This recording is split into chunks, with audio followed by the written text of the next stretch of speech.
to Sarah's Table. I'm Sarah Moore. I'm going to be your game master and your favorite person and your host and the neighbor who asks you to get off her lawn. All of those things. All of those things. I'm all those people. I'm complicated. It's fine. Like an onion layer. It's like more like, I would say like a parfait, because everybody likes Everybody parfait. likes parfait. Yes. Yeah. It's Very true. Today we are going to be playing Savage Sisters, which is a polymorph system game by Ninth Level Games. It was written by a good friend of the show, Adriel Lee Wilson. So while it's called Savage Sisters, you don't necessarily have to be a sister. This tribe lets everybody in who wants to be here. And it's kind of a really interesting look at how society puts itself together and how you treat your chosen family. So today we are going to be building all of those things. We're going to build our people. We're going to build where we live. We are going to discover what God that our people worship and how they interact with us and how that affects us. We are going to establish our code of conduct, what our people always do and what our people never do. We are going to build what our characters are. And we're going to build the great event that we will be on the eve of around the campfire, which I'm very excited about. Before we get into really fun, cool, fancy stuff, we're going to do our safety discussion, which I think is really important. If you are a responsible GM, you need to make sure that you know where everybody's lines are at the table. We want everybody to feel comfortable and feel like they can be vulnerable if they need to. And it's an important part for me as Joyful Gaming to be able to really just make sure that people feel like they can let loose. Here on Sarah's Table, you will never find sexual violence, violence against children, or withholding food as punishment or starvation.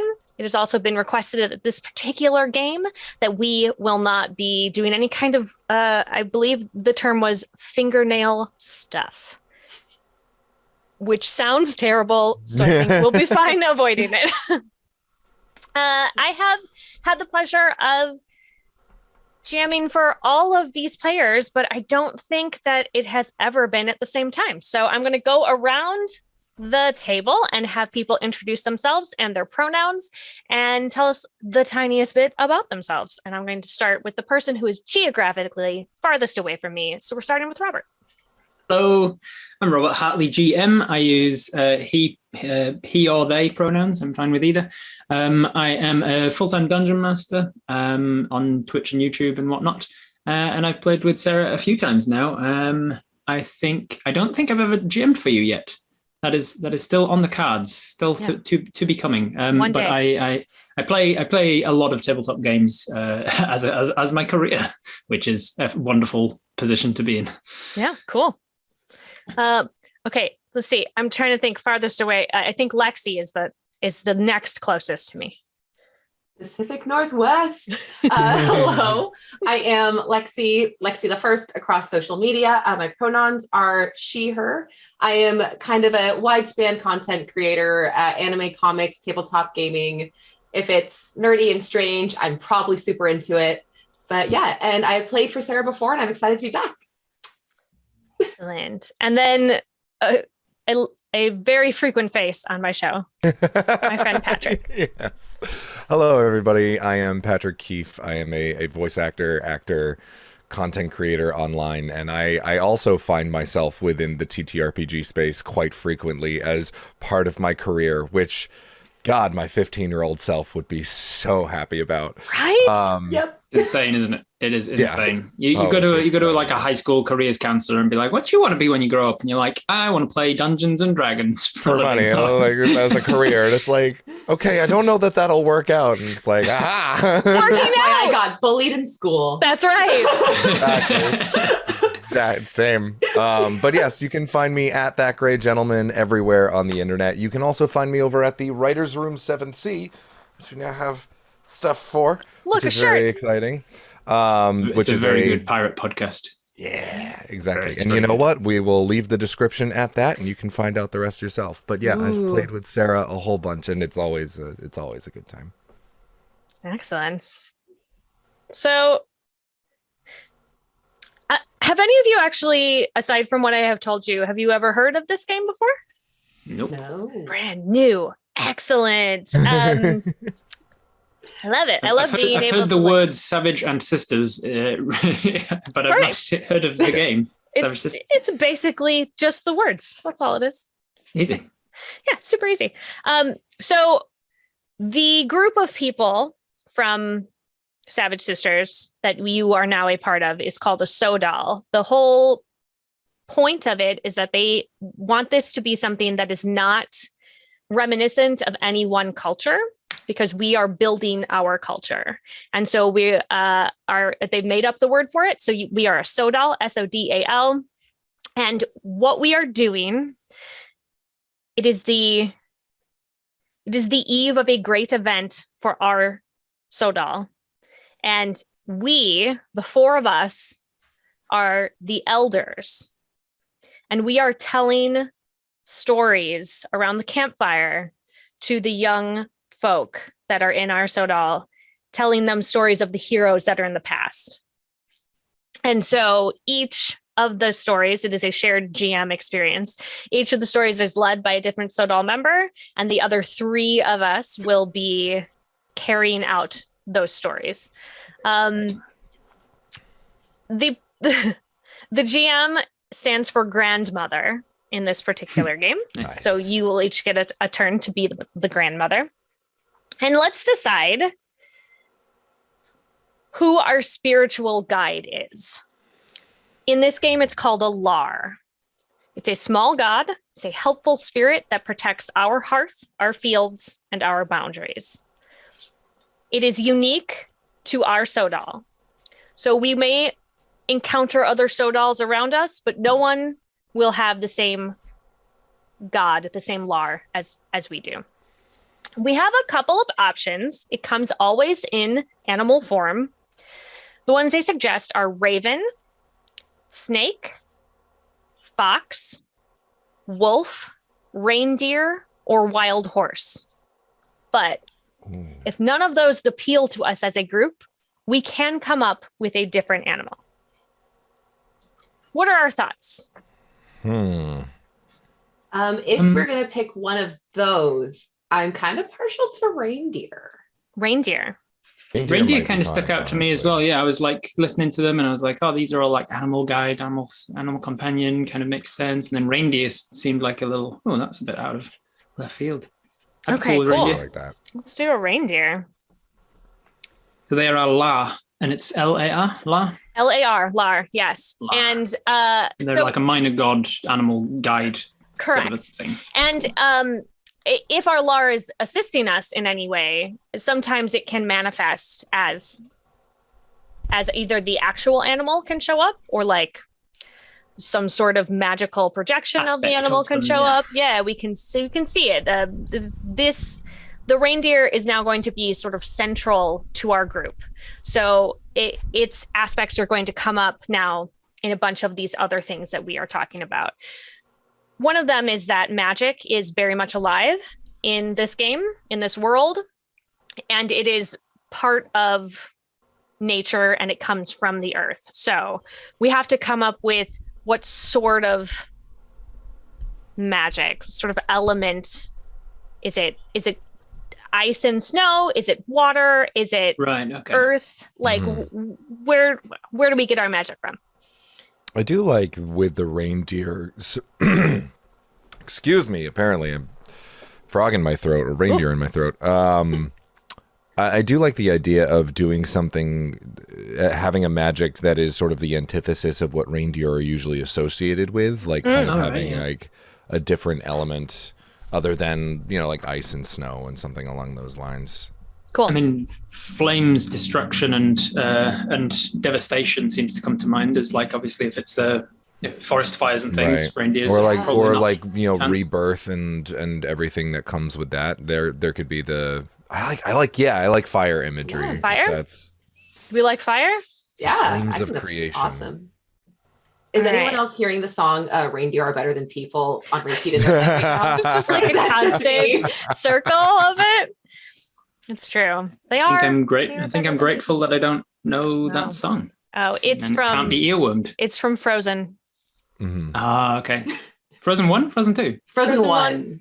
I have seen Frozen 1. I obviously don't remember the song. Kristoff watch it sings again. it as a reindeer in He does both parts. One of the I most guess, talented singers of our time, and they had him do Mhm. that little ditty, which Yep. I love for him. that for him. I bet he had the best time, honestly. You know, At least he got lost in the woods on the second one, which He was did. iconic. I have so I much think we to should say. just watch Frozen. Should we just have a There we Frozen go. marathon instead? This There is you great. go. I actually have a lot to say about the whole Kristoff arc, but we will come back to it at Oh, I another have time. conspiracy That's another theories time. about that. 'Cause I have a lot of thoughts. But we do need to Let it go. name. Let's move Let it on. go. Let it go. God damn it. Good job.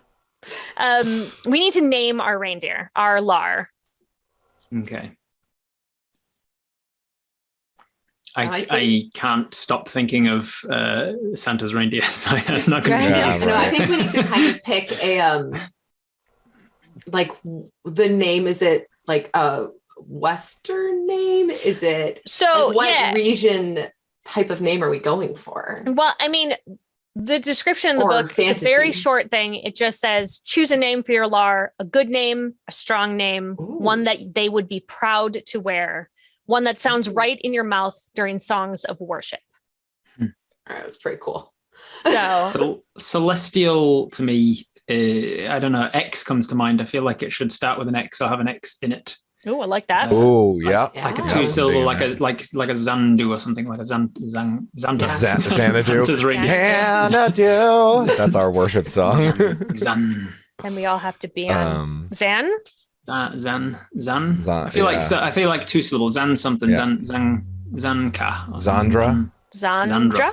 Zandra. Thor. San. Xanthor. I like Xanthor actually. I like Xanthor, Xanthor. actually. Xanthor. All right. Cool. Xanthor. So are we going with Xan- Xanthor, or are we adding like extra consonants for? I reckon. flavor? What if we go THAW at the end, Xanthor, because then it's kind of like thawing because the fire. Ooh. Thaws the I ice. like that. Ooh. Wordplay. I love it. Xanthaw. Okay. Xanthor. All right. All right. Good. We're doing it. So here's another thing to think about with our reindeer, with Xanthor. We take that animal as a guide and sister, thus forming our Sodal structure in the ways of that animal. Why did we choose to follow this god? Perhaps because there was a great fire and Xanthaw was like the first thing that arose from the destruction to lead us to new life. Oh, I like that. Legitimately I like what I was that. about to say. I was opening my mouth to say we that. were all Pretty on the much same thing. page. I love that. I like Right. the idea like we originally. This is why we are had- one. Yeah. One sister. Like our the three of us. previous Sodal, or where we were, the Sodal maybe, and then there was a fire that kind of like forced us out of our home, and we were sort of like nomads or whatever, trying to find our new place. And then Xanthor kind of helped us out of that fire, helped us into finding our new place of residence. Yeah, Love it. absolutely. And Guided us towards what where sort we of are now. lessons does this particular animal teach us? Like reindeer Maths. they run in herds. How do they? Does anybody know how reindeer raise their young? Do they raise them? Not Do you know who does No. know? Google. Google. Dr. Google Google. does Love indeed. that. Let's Reindeer, check it out. like, I know Because my that. reindeer like- knowledge really begins and ends with the Frozen franchise Yeah. and like Santa Claus. I'm Yeah, not Santa gonna Claus. lie. And I know songs about what I know. Santa. What I know about reindeer is that all of Santa's reindeer would have to be female because the males shed their antlers over winter. So Rudolph is actually a girl Oh, because And Rudolph's always Clarice depicted with antlers is in a the middle of boy, winter. actually. Yeah. there we go. Um, Science can't argue that. but They do the herd raises them for at least the first 6 months. because calves are able to stand after their first few hours of life, and within a week they start eating solid food in addition to their mother's milk, and then they're weaned completely within 6 months and start immediately growing their first set of antlers around their second birthday. Well, geez, what's taking my kids why so a human long? baby? Yeah, why are human babies so late? Come on, mate. Actually answer that question. It's because if they developed any further in the womb, their heads would be too big for mothers to give birth. To come out. Yeah. We're so brain heavy as a species. Outside development as well. Inefficiently designed. Yes. Can confirm. For having babies. Mm-hmm. Welcome to Sarah's Table, where we talk about biology. Ta-da! I do like this whole idea of like the flames of struggle make us stronger together. Mm-hmm. And when one of us is going through difficult times, we all are, and it's the job of the Sodal to raise each other up and not sort of it's not this survival of the fittest mentality. It's the lesson that fire doesn't discriminate between like I'm only going to burn this tree down. Right. Like if one tree in the forest catches light, it's everybody's problem. It's all the trees' problem because it could spread to all of you. And so if one person in the Sodal is having trouble, that fire can spread to all of us. So we all have to. So that kind of that combination of like togetherness and resilience, that we have to work together and we have to endure. Yeah. Love it. Good stuff. So the next section is called The Making of Evers and Nevers. Every Sodal possesses traditions in the forms of evers and nevers, things we always do and things we never do. Each player may offer one always and one never for your Sodal. Some examples: we never eat more than our fill. We always keep our heart in our head. We never hold a grudge while the sand is cool. We always welcome strangers to our fire. We never leave the burrow undefended. We always expect venom. It's good to incorporate the idea of our magic into our evers and nevers, and also incorporate the form of the reindeer into it. We were kind of discussing, how we were talking about with the fire and how it's we're grouping together and all that stuff. So if we can sort of turn that into 4 ever statements and 4 never statements. Can I offer a never statement? Please. I like the never eat more than your fill, but I think it's like never eat more than you are due. Because yes, we have all of the fire imagery, but the moment that fire starts to consume more and more and more, then it leaves nothing but destruction in its wake. So like greed is awful. Yeah, I had a similar eating one that I was thinking something like you never eat alone, because then you are. You're vulnerable. You're separating from others and you're vulnerable, but it also incurs that like if you're eating and there is someone else around you, they should also be eating. Like you should be offering them the food. Should be sharing. Everybody should be eating, because we've got that togetherness, and that Sodal stands out for each other. And I was thinking on like if anybody's in trouble, we all are, and that can also spread to anybody being hungry or wanting for food because they're not strong enough to be getting it themselves or whatever. So never eating alone, I think, is important for the togetherness of the group, making sure that everybody is always eating as well. Yeah. I would also offer we never leave a fire without making sure that it is extinguished. Yeah. Never leave a fire. Never leave an uncontrolled fire. Inextinguished or something. Always. We would not want to. Is that more of an always? Like, is it always control the fire? Always control the fire. Always. Maybe it's always because it's not like we're not allowed fire, right? We still need the fire. Oh, we'd actually, we definitely would have fire. Like, always. Monitor? Is it? Always monitor a fire. Always monitor the fire. Always. Yeah, something. It just felt like more of an always than a never, because it kind of felt like a double negative never. Yeah. Never don't extinguish a fire. Never don't. All right, so we've got 2 nevers and 1 always. Need a couple more of each.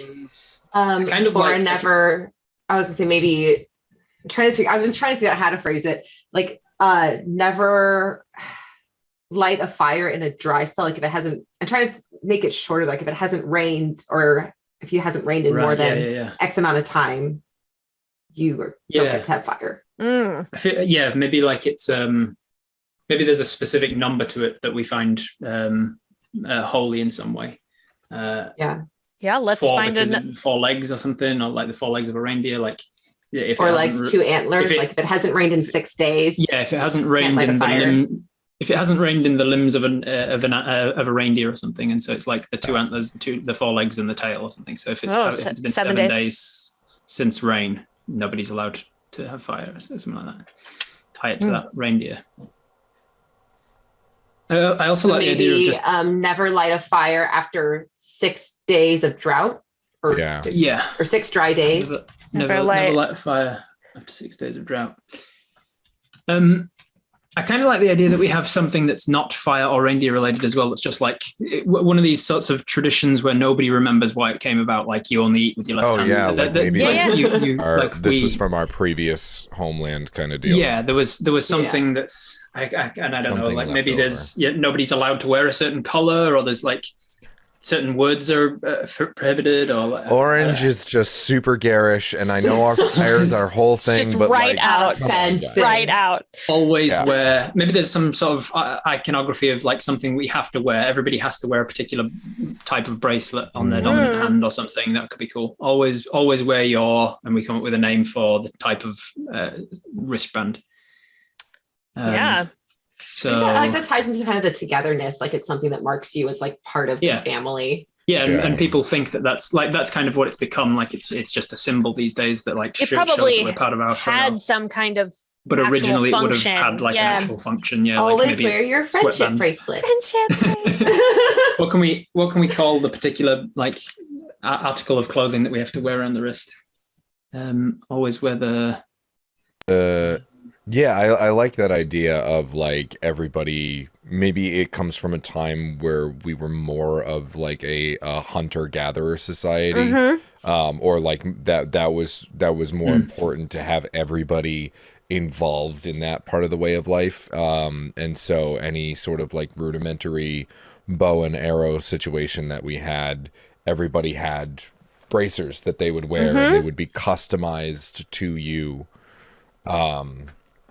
And even though, things have continued on and maybe more peaceful times have come and people have been able to branch out into different ways of expressing themselves, everybody still has that bracer. Yeah.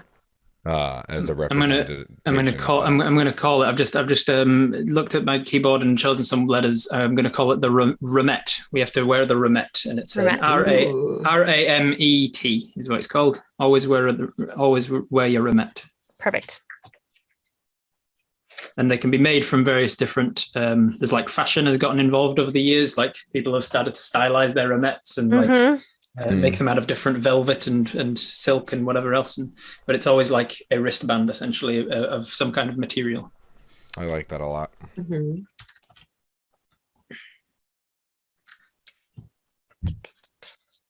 We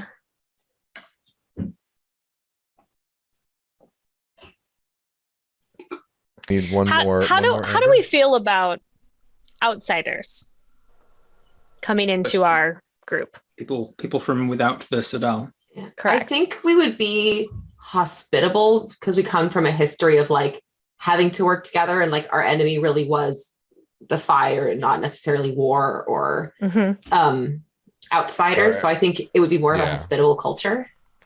Our truest enemy is division among our ranks. And like the more people we have, almost like the stronger we are. Yeah. So the more perspectives, the better we are for it. So do we always help travelers? Do we have like a sort of a group dynamic where if you are traveling through, that we would always welcome you in and help you out? Always have a spare bed. So like there is, so it doesn't have to be, it doesn't have to be in every person's house, but in the Sodal, there is always a spare bed, and if ever it's full, somebody makes like even then if, you have to like, make another one. Yeah, you have to make another bed, even if there's not somebody for that bed. You have to always have a spare bed. Like it. All right, we need one more of each. One more always and one more never. How about never hunt reindeer? Yeah, that's just like general one. reindeer. Never hunt reindeer. Reindeer are a sacred animal. We don't eat them. We don't hunt them. So what happens if we find a reindeer who has passed of natural causes? Do we use it? Is there a thing that we do? I feel like we must have like I feel like we would probably have ceremonial like it's rare that we have them because you have to come across the reindeer, but I feel like you still like you could not eat the meat, I would say. Mm-hmm. And you don't just make like normal clothes out of the pelts. It would have to be like a ceremonial piece. So it's like only like ceremonial uses of the body. Yeah. Would we add a caveat to that of like never hunt reindeer except for in times of great need? I would actually almost say that maybe even in times of great need, you don't, because it affects what happens in your afterlife. Right. Yeah. It's better to die. You'd rather die uninhibited of this never, as opposed to live, but still leave yourself. Yeah. I think I prefer that. That like it's better to die than to have hunted a reindeer because of Xanathar giving us all a chance to continue our lives anyway. Like our ancestors were brought to this new place by Xanathar. And so our lives are kind of already indebted to reindeers. And if the reindeer is the only way if killing a reindeer is the only way to continue, then we should spare the reindeer the same way that Xanathar spared us, kind of thing. And I'm sure that there are like some teenagers within Sodal who are like, okay, but like, what if it's already dead and you're starving? Maybe like that. There's like a deep philosophical discussion. Yeah, that's of like, when you get into like when, if ever, is it okay? And but like, you basically never hunt it, even if you need to live. That part is clear, and then it gets what if it's already? What if it's already? Yeah, exactly. What if a wolf is already eating it, and then right? And how about reindeer antlers? The reindeers shed their antlers naturally and then grow new. So would we use reindeer antlers for our tools and weapons and things? Yeah, I feel like absolutely. As long as you're not the ceremonial. Well, but I think because it's because they naturally shed them. Like we are not taking them from them while they're still using them, right? So if they have already shed, so you cannot take it off a corpse to do it, but you can if you find it shed. Yes. I think so. Yes, and so I think that's another way that you can, perhaps, it's a gift at that point. Perhaps our last always one is we always use all of the gifts from the reindeer to their greatest capacity. Yeah. Which would be an interesting one, because then the younger generations might be like, well, that means that their meat is also a gift to us, and or their pelts, or whatever. We should be using their pelts. Anything it's a gift freely to us. given. Which is why we have to sit those young whippersnappers down by the fire and tell them the stories. The stories. I think there'd be like rules, maybe not unwritten rules, about like what you can use the reindeer antlers for as well. Like weapons for hunting is fine, maybe, but like not decoration. You wouldn't like. There'd be certain things that's like disrespectful, like a religious disrespecting. Piece. Yeah. Like using a reindeer antler to make a toilet roll holder. Like that's probably not. Could not use a reindeer weapon on other humans. It can only use them like on animals, maybe. Like you can't use them in self-defense. You can only use them for like hunting for need. Yeah, that would have to be a different material. Yeah. Like it gets like real particular. Yeah. I would say always accept the gifts of Xanathar, so long as they are freely given. Yes, I like that. Or even just always accept gifts so long as they are freely given. Yeah, true. It's like strangers gifts. Come through even and give you something. You gotta be like this started with not take it.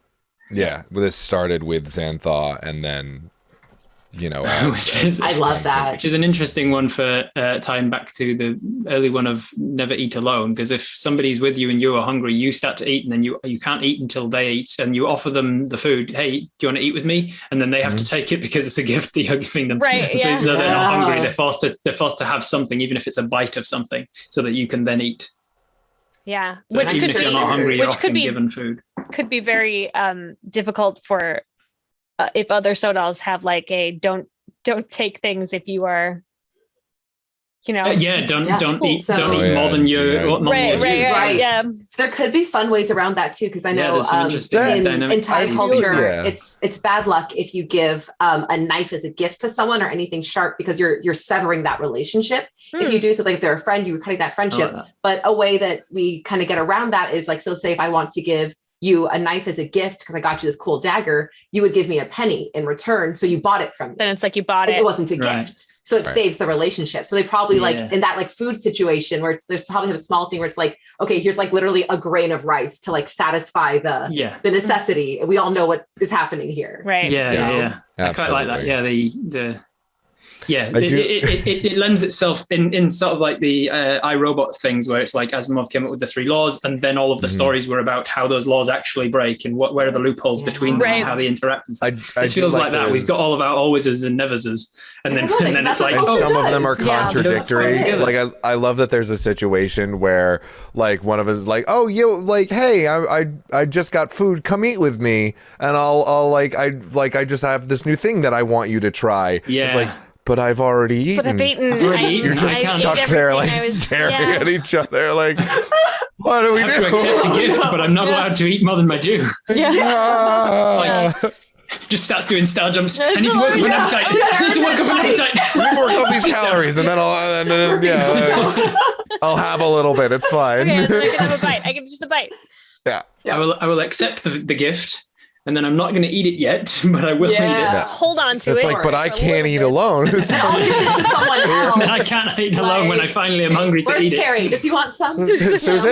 Susan, come eat with us. Maybe it would, please, for the love of God. Maybe it would lead to snacking being kind of like a frowned upon thing. There's no rules against snacking, but there's dinner time, there's meal times, and because of this whole thing of like I've already eaten, it would be like people would. Yeah, it would make snacking sort of a frowned upon thing because it means that you're less likely to be hungry when somebody offers you food. Or it could be a lazy thing, like because you can't eat alone. So if you start eating, then it forces someone else to stop the productive thing that they're doing to join you. To eat with you. Yeah. So I think like snacking is not like there's no laws against it or anything, but it's kind of like just this unwritten frowned upon thing. But if that you only eat at meal times, there are meal times that you're allowed to eat. Yeah. Be like there are like, because of that, there are different segmented meal times instead of having the very 3 specific. big. Yeah, there are very like specific meal times like throughout the day staggered. you are allowed to eat. Like lunch A, lunch B, like back in school. Yeah.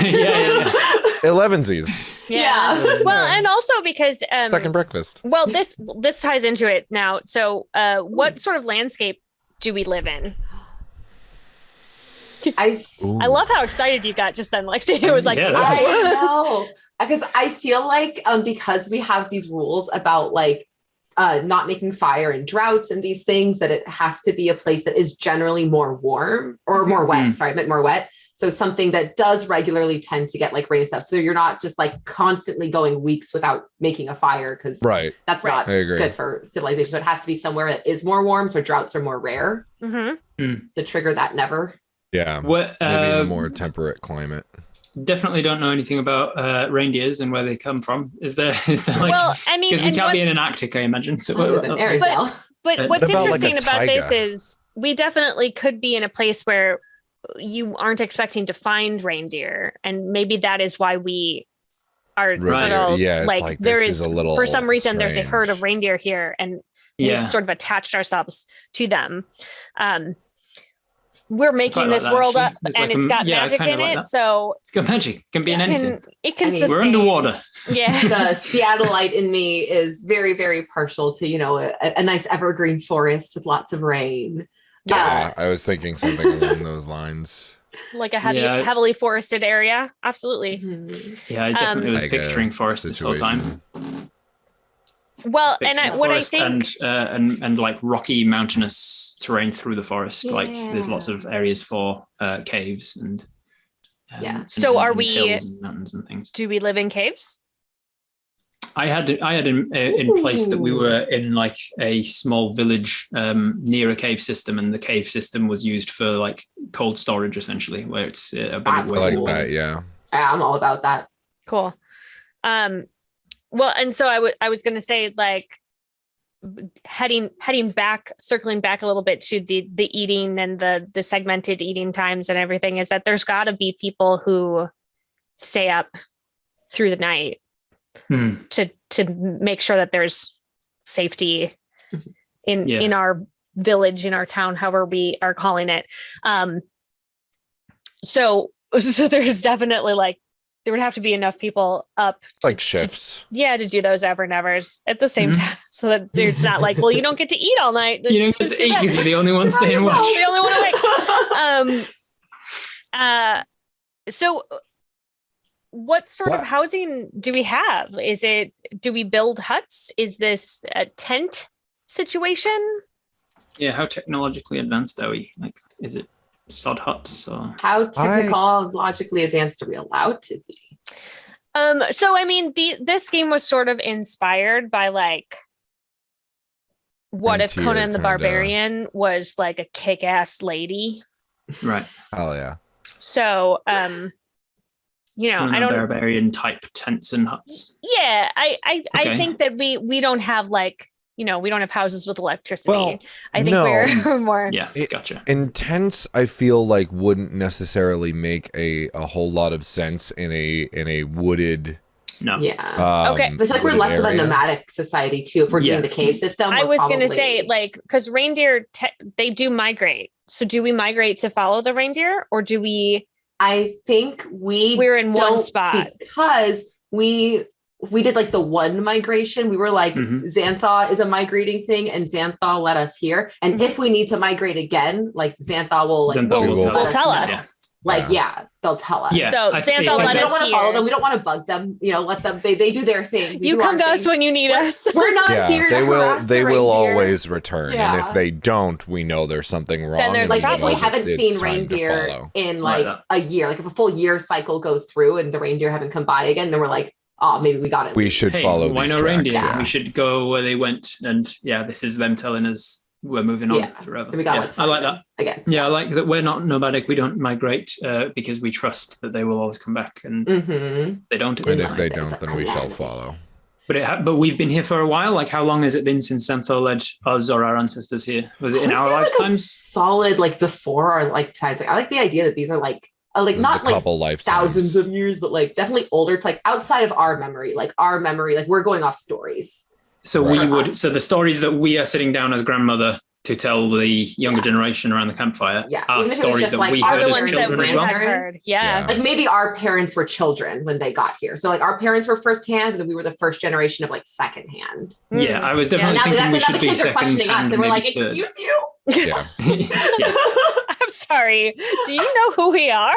Pardon. Yeah, I definitely feel like we shouldn't be first hand, Yeah. but I don't know whether the people who told us should have been first hand or second hand. Are we second or third hand? Because the stories, I feel like the- we're probably like third, fourth generation. Yeah. Yeah. I like the, third. the I think third's a good like. stories have a lot more leeway to be a little bit crazier. Like in the games that we end That's up playing true. as the grandmother, we have a lot more leeway to be like, that doesn't make sense if it's been down a few filters. Yeah. People can be like, that wasn't the actual element of what happened, but it's Mhm. changed throughout stories. Yeah, I like that. So I think we're like third, maybe fourth generation Yeah. of like since they arrived, but not hundreds, not thousands of years. Mhm. So the next section that we need to do, and I think we're going to do this section and then we're going to take a quick break before we build our actual characters. But the next one is called Go All In on the Animal Nature of Your Lar. So your animal, well, animals possess, you know, a bunch of different adaptations that have come over thousands of years, and they are very specific to the area of the world that they live in. Some of them burrow, some of them climb. They hunt in packs, or they're, you know, very lone. Like some are nocturnal. So what from the reindeer have we as people adopted? As a player, am I allowed to use Google, or is that for the GM only? Yeah. Okay. Googling reindeer behavior. Yeah, I was going to say, why didn't we pick an animal we knew about? We're like, reindeer, that sounds fun. And then everything's about reindeer behavior. Because it's fun. Yeah, right. So they are very defensive, and it's definitely like the herding behavior and like protection in numbers. They communicate using snorts and grunts. We probably didn't take that one. Did we when we're out hunting, do our hunters have like I like that. a guttural guttural noises that they make to be like right, so that they're not yelling, "Hey, I found a thing over here." Over here. Yeah. I do like that there's like within our society's language, like some of the, because obviously I imagine like the hunters and gatherers are still a big part of our society. Yeah. I do like that instead of like slang or anything like that, or instead of like colloquial terms, it's colloquial like grunting and like different different guttural things would be like, yeah, or like that was cool, or like you're an idiot. Yeah. Ooh. So may I look at this propose that like 99% of the time our culture is very defensive. However, the only time that you are allowed to just like openly fight another person, even using reindeer weapons, is when trying to secure a partner. Oh.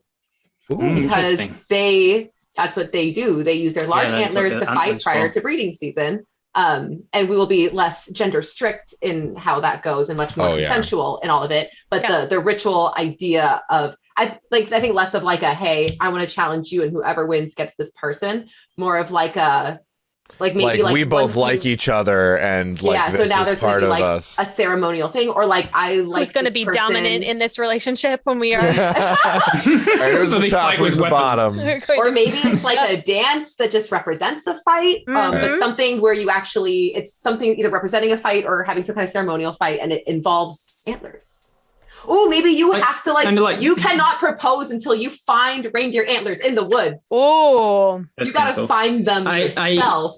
I like the fighting thing. Like maybe there's a dueling aspect to our Sodal,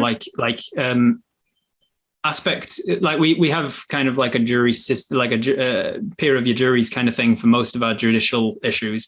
But if it is a problem that is specifically to do with matters of the heart, then you're allowed to duel the person. So like you're allowed to challenge them to a duel. So like if you're accusing somebody of stealing your partner or like adultery or something like that, then that alone can be settled with violence. Like it can be, you can challenge them to a physical fight or something. Yeah.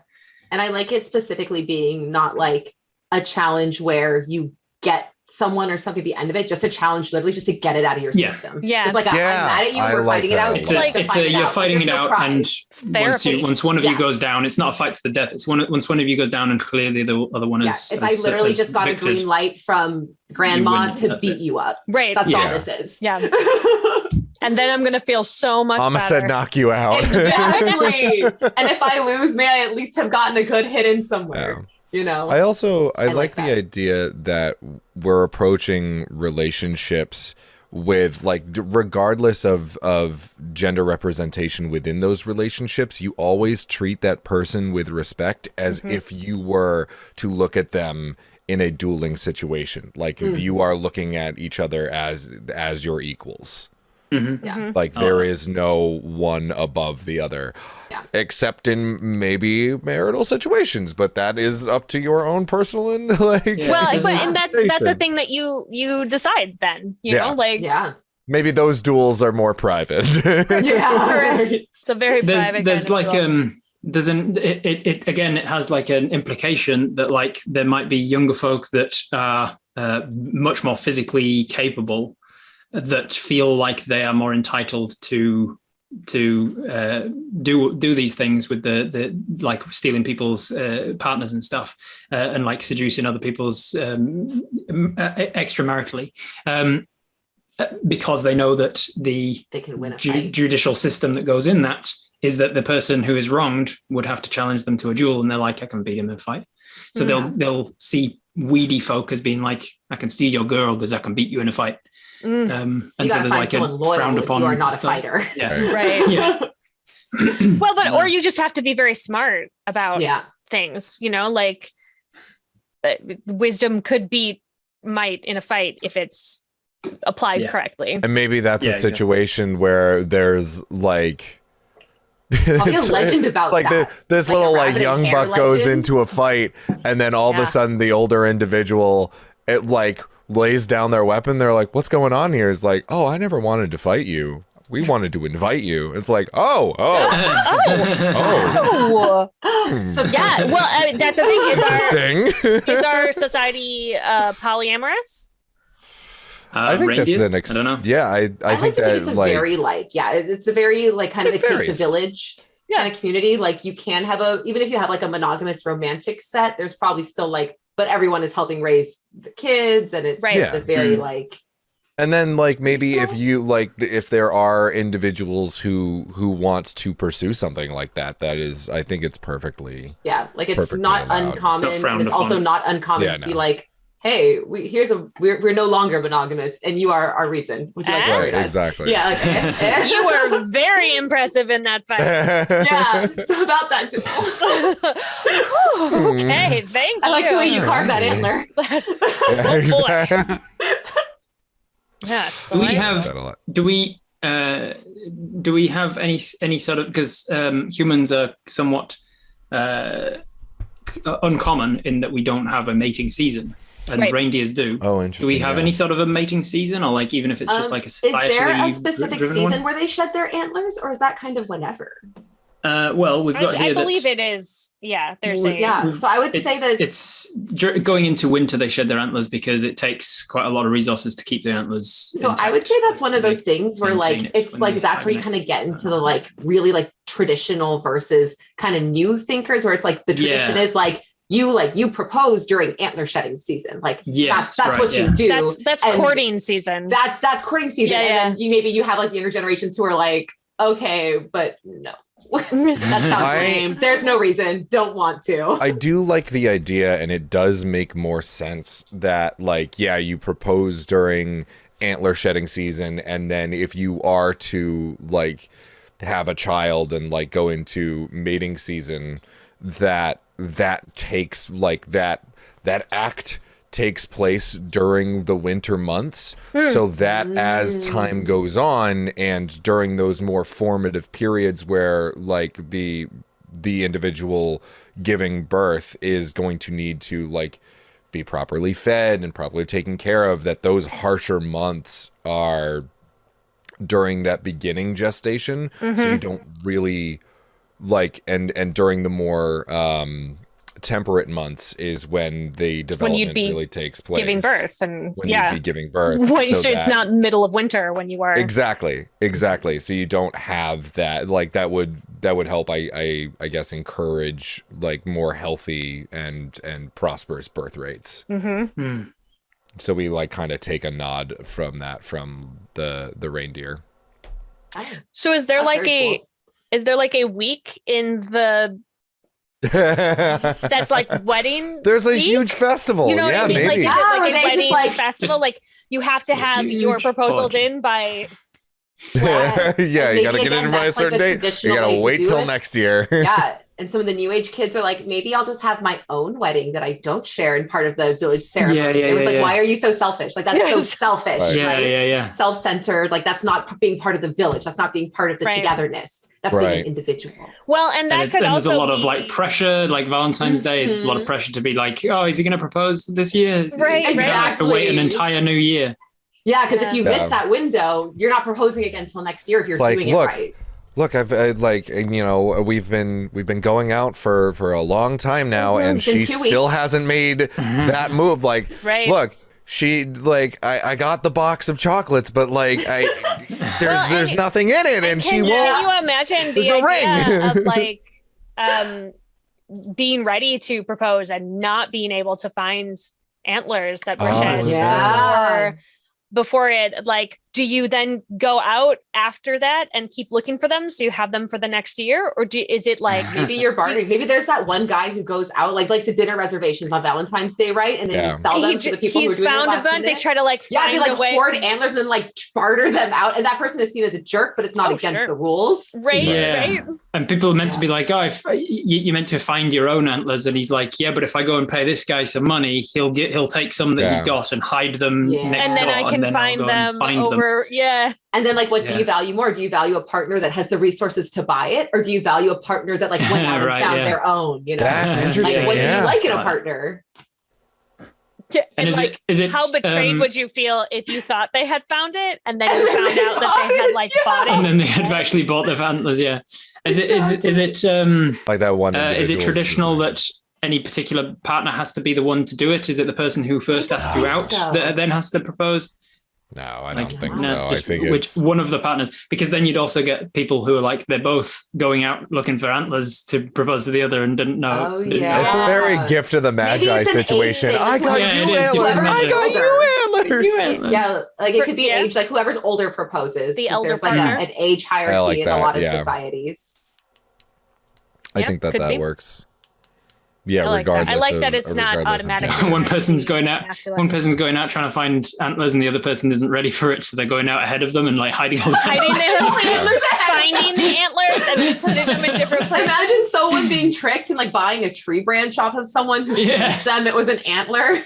Yeah. That's like that's only happened once or twice. Cousin Jed, who just like found a downed tree and was like, I think this is it.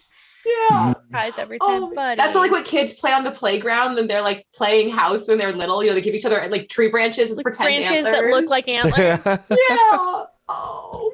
I really like our group, you guys. It's so cute. I'm liking this. I'm getting together, invested. Yeah, I'm like second session, right? I'm not ready to let go.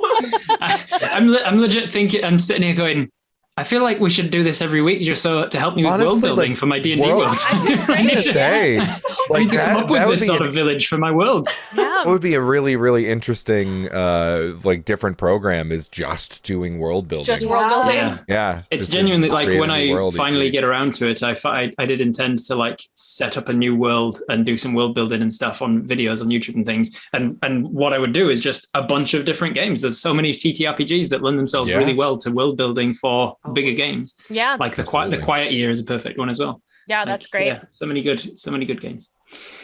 I like these questions too. These are good questions. These are good questions. Yeah, a lot of the 9th level games are some of them you never roll dice ever. Some of them are just questions, like, which I think is a really interesting way of doing it. Like, because it is, I was gonna say, I almost said at the beginning, we're not playing it this session, but we are, because that's what this is. I see why you wanted this like on camera, on video, whatever you're going to call it. Like, I feel this is a really important part of the game. And like, I absolutely could have done this work on my own and been like, here are your characters and here is our tribe and here we go. But like, I just like, you were just saying, you feel like you get so much more invested in it if you are adding to it, if you're the one that's coming up with everything. And as a group, I certainly would not have come up with, it would have been different, very different, like it would have been a different thing, which it would have been fine. And I'm sure we would have had a great time and we would have played it and everybody would have been a grandmother at one point. It would have been great.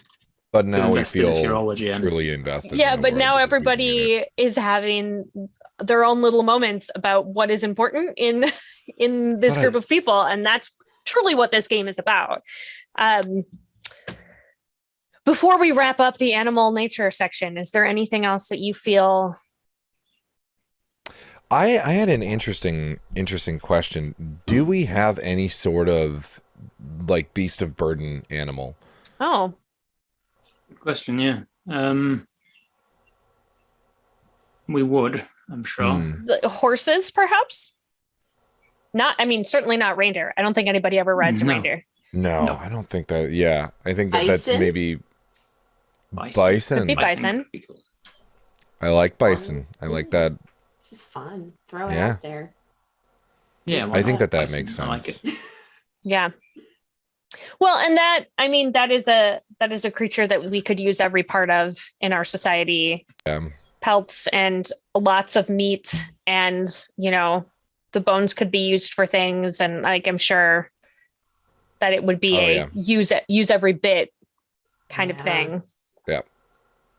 Is there anything is there anything in the idea of the antlers being covered in like a velvet first that needs to be sort of scrubbed away before they're like ready to fight? Is there something we can do that incorporates that theme into our society? Ooh. I definitely think there should be. I mean, maybe that's a coming of age situation. Like when you get to be a certain age, when you would be able to sort of reach whatever adulthood is, our version of a bar mitzvah / bat mitzvah. Maybe everybody learns some sort of like crafting as well, as far as like making clothes and like making your own, putting things on before a fight, so nobody's truly like injured or anything like that. And if such a thing were to happen, I think it's like, all right, maybe it's full stop. Maybe it's the what did I call it? The remat. The maybe remat. It's the remat. The remat. You have to make your own remat as like your rite of passage. Yeah. And maybe the first one you have to make has to be made of reindeer antler velvet. Oh. Or perhaps you are given the one of reindeer antler velvet, and then when you come of age, you have to take it. You have to shed yours. Shedding that velvet and putting your own on. You are given one as like the birth gift or whatever, and then like every year when you're growing up, obviously you're given new ones to fit. And it's usually by your parents, but can be through whatever your guardian is. They'll give you a new remet each year, made of reindeer velvet each time. That's and then a big thing eventually, once you reach the age of adulthood, you make your own and shed the reindeer velvet for some other material. I love and from that point on, from that point on, adults are they're not allowed to have reindeer velvet as their material because you've shed it. So what? How old do you think? What is the age of reaching adulthood? 6 years old. 4.5. Get out there. 4.5. Yeah, exactly. It says here reindeers mature at 2. So, I do like the idea that maybe there's like an intermediate period, like maybe at like 12, right as you're about to enter like the teenage years. Then like at the end of your 12th year is when you create your first one. And then, and that's maybe just like a plain, like, you add to it throughout, like each year you add a little bit more and more as your, like your individual. It's like the rings of a tree. Grows. Like it's a different. Exactly. Like it's a different pattern or a different like imagery that maybe speaks to you as time goes on. But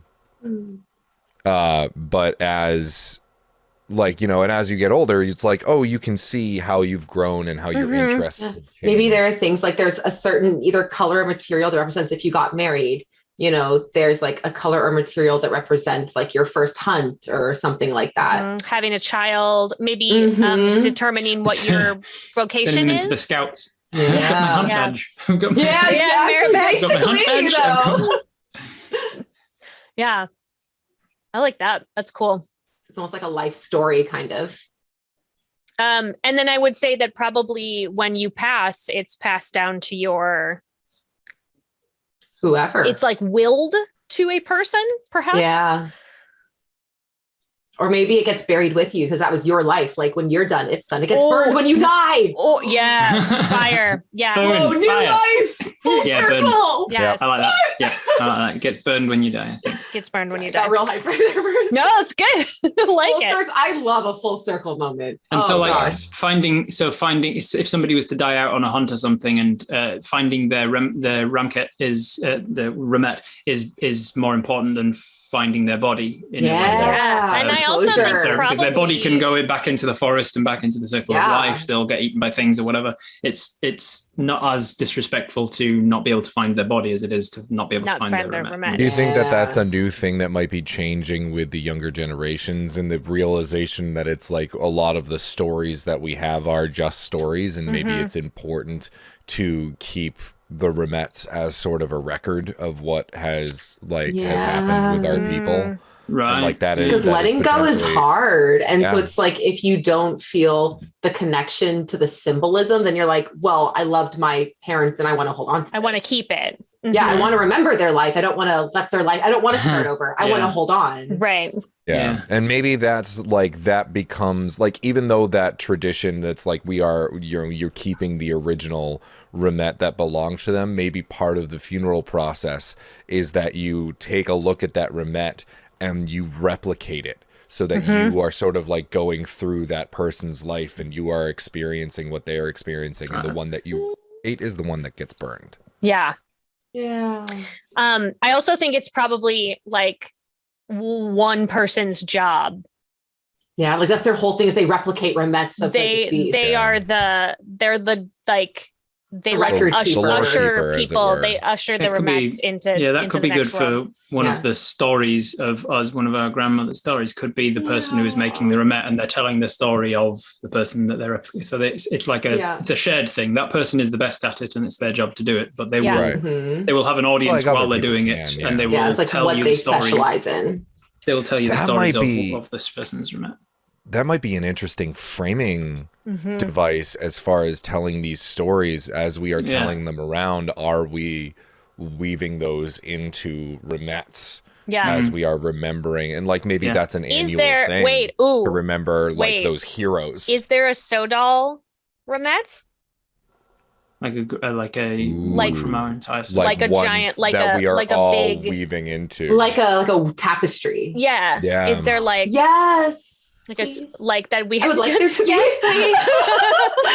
as it's been. I think that's really neat. Like starting from, But if you move on, if you do end up migrating, the tapestry stays behind. And the new generations might not want to do that, but that's what you're supposed to do. The tapestry has to stay behind. Yeah. When you start over. And then it's left in the cave, so it like it's like preserved. So because you start over, it's that fire, it's that complete fresh start. Wait, so if we move on, do we burn the village down? I think we just leave it, or like pack up what we can, and then otherwise just like leave it. I actually, you know what? Because that's where we came from. I think it's definitely a controlled burn. I think maybe we break it down, take what we need to be able to rebuild, burn what's left. Like anything that's left is like you do, like you create that sort of big moat in the ground so that the fire cannot spread. And then everything goes into the pit and is set ablaze. Homes, tools, anything that's not coming with. Right. And then anything that is a record of what happened is then maybe like put in something and like put in a place in the cave, so that anyone who were to come across this land knows that we were here. Yeah. God, I like that so much. All right. Cool. Love it. It's awesome. I love that none of this. Shake it out a little. I got goosebumps. Ooh. Oh, that's good. It's good stuff. Yeah. And cool. I feel like this is an excellent place to take our bio break, as we're all like, oh yeah, no. Okay. Yeah. Let that sink in a little bit. Let it sink in. Ooh, So let's take like about 5 to 10 minutes, and everybody watching at home, go grab another drink and another snack, and like if you have a fireplace, it's maybe appropriate to light a fire in your fireplace safely. Light up a candle or two. Like light a candle, also very good, which would also be very safe. Safety is important. I'm not condoning uncontrolled fire. But we'll be back in a few minutes. Cool. Bye.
Welcome back. On our break, we ate shredded cheese and talked about butts. Yep. That's everything I want in life. Like, if that's not my brand, I don't know what it is. It's a very specific brand, and we are here It's for cheese and it. butts. Cheese and butts. Everything I stand Cheese for and as a butts. person. It's pretty great. Man. Yeah. So we have gone very far into what our Sodal is. Like, we have really dug into our traditions and our past and how things are changing and the God that we follow. And it's just like far more than, honestly, than what I do for most of our games. Like, not this particular game, but just like our games in general that I play. Like, we don't ever get to have this much world building as a group. And I'm super jazzed that we have been doing it. And now we are going to build our particular sisters. Ooh. So it's called Savage Sisters. You do not have to identify as a she, her, or a she, they. You do not have to be a sister to be included as a sister, if that makes sense. So the first thing we're going to do is decide each of our genders and each of our pronouns.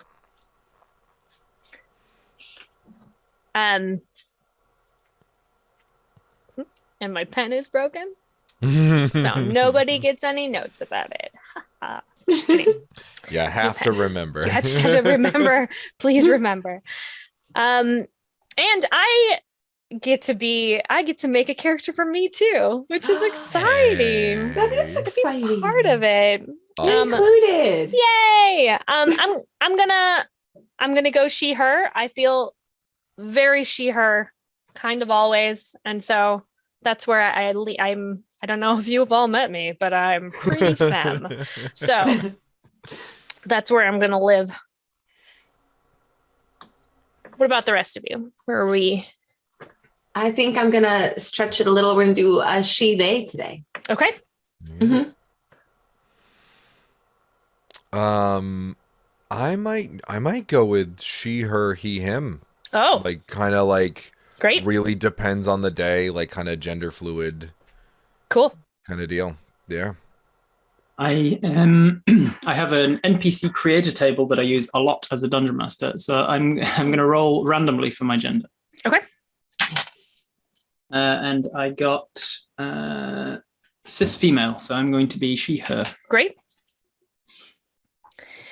So there are several roles. The way this is written, there happens to be 4 different roles. We can spread them all out, but if anybody feels very strongly about having the same one as someone else, I am in support of that. I'm going to read you the 4 choices. And the question that we are answering with them is, how do I solve my problems? Do I solve it with my wisdom and perception? If you do, you are she who wields the knife. Ooh. Do you solve it with wild magics? If you are she who wields the spear. Do I solve it with my powerful presence? If you are, then you are she who wields the sword.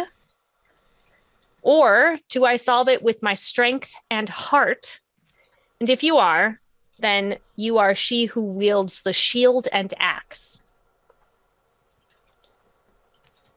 What is jumping out at people? I will say the swingiest of that particular group is she who wields the knife.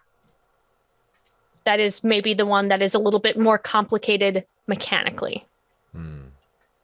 The easiest, not that any of them are technically hard, but the easiest to play would be she who wields the spear. And that is the Wild magics. Wild magics. She who wields the sword is kind of jumping out at me for Okay. division. I'm kind of thinking. Cool. If- With your powerful presence. Yeah. Excellent. I'm liking she who wields the spear, not necessarily because it's the easiest, but wild magic. Wild magic. Fun. I'll let you choose next, Sarah. I'll take the swingy one. I will be she who wields the knife with my wisdom and perception. Cool. So I'm got the shield and axe. Okay, so that means and what's the shield and axes solve problems with my strength and heart. Strength and heart. Heart. Yes. Heart. So that means that I will have a D4. Patrick, you will have a D6. Lexi, you will have a D8. My dice are definitely not buried under my Starbucks iced lemon loaf. Definitely not. Which is now sitting on my printer instead. I'm organized. Perfect. You are very organized. That's Careful. where you keep it on the printer. Yeah. And then, Rob, you're going to have a D10. I have so many D6s. This was a good choice. So we need to find out what our name is. Yes. Everybody gets to name themselves. So naming, this is a good time for us to come up with a naming convention for our Sodal. Ooh. Is All right, it so- a first name, last name situation? Is it a first name, and then like a descriptor of either our person or what we do in the Sodal? Right. Or are we named according to adjectives? Like how as a group do we get named? So I like the first name and then a descriptor. Mm-hmm. And I like the idea that kind of comes about not that I've hiked the Appalachian Trail. I just have several friends who have. But there's sort of a naming convention on the trail is that you are given a nickname. Like you can't choose your nickname. Like somebody gives the nickname to you. Like I have a friend who's known as Coffee Pot because they like that was their thing, is like they were always the person who made the coffee and all that jazz. I have another friend who is known as Tripper because he tripped a lot. He trips a lot. So do you not get your own name? Did one of the other Sodal name you? I think so.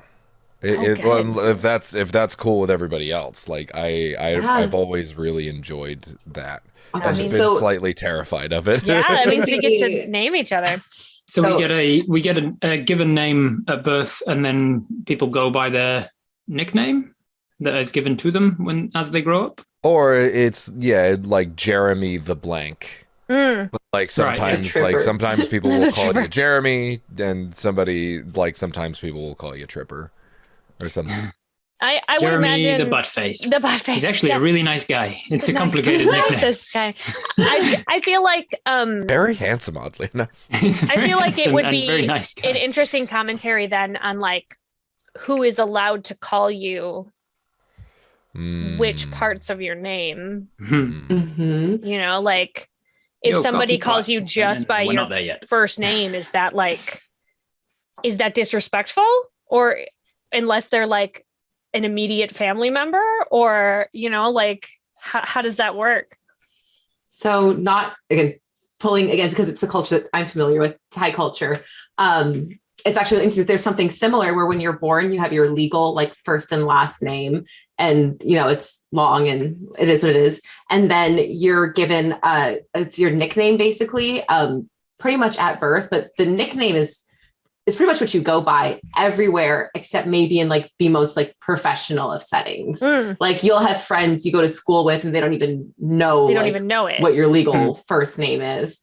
So it's very much like that's like the name you go by, and then your legal name is like it's really just that. It's like a legal, very formal name. And the nickname always has like some kind of meaning. I mean, it could be literally anything. Sometimes it's like the English word pear. like literally just like a pair. Sometimes it's a Thai word that means chubby because you were a chubby baby. My Thai nickname that I had was how many Thai babies? Because I was born with giant cheeks. Yeah. You know, aren't all babies chubby? Isn't that the thing? Isn't that one of the defining features about babies? On, like, all babies are known as cute. chubby. Like I knew someone whose name was Note, like literally just Note. The English word note was their name. Oh, nice. So it could be anything. And then my uncle, his name translates to small because he was a really small baby. So it really was cute. Anything. But it was something you got from the beginning as opposed to something that you got later on based on your, personality. And maybe in like terms if you of have accomplishments that changes your nickname. Do you get you it? Could, like earn a better name if you have a bad one. Is it or a worse with one. your remet maybe when you shed? Oh yeah. Do you get to choose? That's when you get your is it a chosen name? It's your name. Do you choose another? Like, is it your like when you're shedding your remet? Are people giving you names and then like does, everybody like, your at the village service? Bestow it on like, you? Is it like something part of the feel- ceremony is like a naming ceremony maybe? Yeah. And then maybe you have one that like represents how you feel about yourself too, like something that it's like this is my name. Oh, and maybe that one is is like only like your chosen partner, your immediate family uses that one. Like that maybe one. Maybe it's on the inside of the remet. Oh. And so like the only person who would see it is anybody who would see you take it off. Yeah. Mm-hmm. I like that. All right. I do too. I think that's sweet. So By the way, Tripper's name was Tripper because he was clumsy, not because of the other guy. I realized that, and I was like, "Wait, no, I need to clarify." There are guidelines. Lots of tricks. The story is within the guidelines. I thought you meant like it could either be that he was tripping or he was tripping other people a lot. Right. He is the tripper. Watch out for him. He's He will just make a you fall jerk. He's down. just like they're walking along a trail after a particularly hard stint, and he just sticks his leg out in front of you. Tumble down the mountain. Oh no! I have a different nickname I'd give that guy. Yeah, exactly. So we probably don't have family names then because we are such a community Sodal, right? We're community driven and everybody's all together kind of thing. So we probably don't have individual family names. Yeah. But do we have like a Sodal name? Like, is there a name for our Sodal? Of the Sodal? Because we would know of the existence of other Sodals, right, around the place that's not ours that don't. Yeah. Don't live Well, with let's give our Sodal a group name. Followers of. Because that might. I thought the group name was Sodal. Oh no, that's the name of the group. Like that's the. It's like that's saying like the clan word or for tribe or family. tribe. Yeah. Okay. So what do you think? Because I feel like that'll. We are. Speak to the name. I'm so bad at naming things. This is my creative weakness. No. This is how I Achilles one heel. of the ways that I often will name things like that is I'll look for like reference, particularly in like Latin or what it. So I've got it up in front of me that the Latin for reindeer is Rangifer tarandus.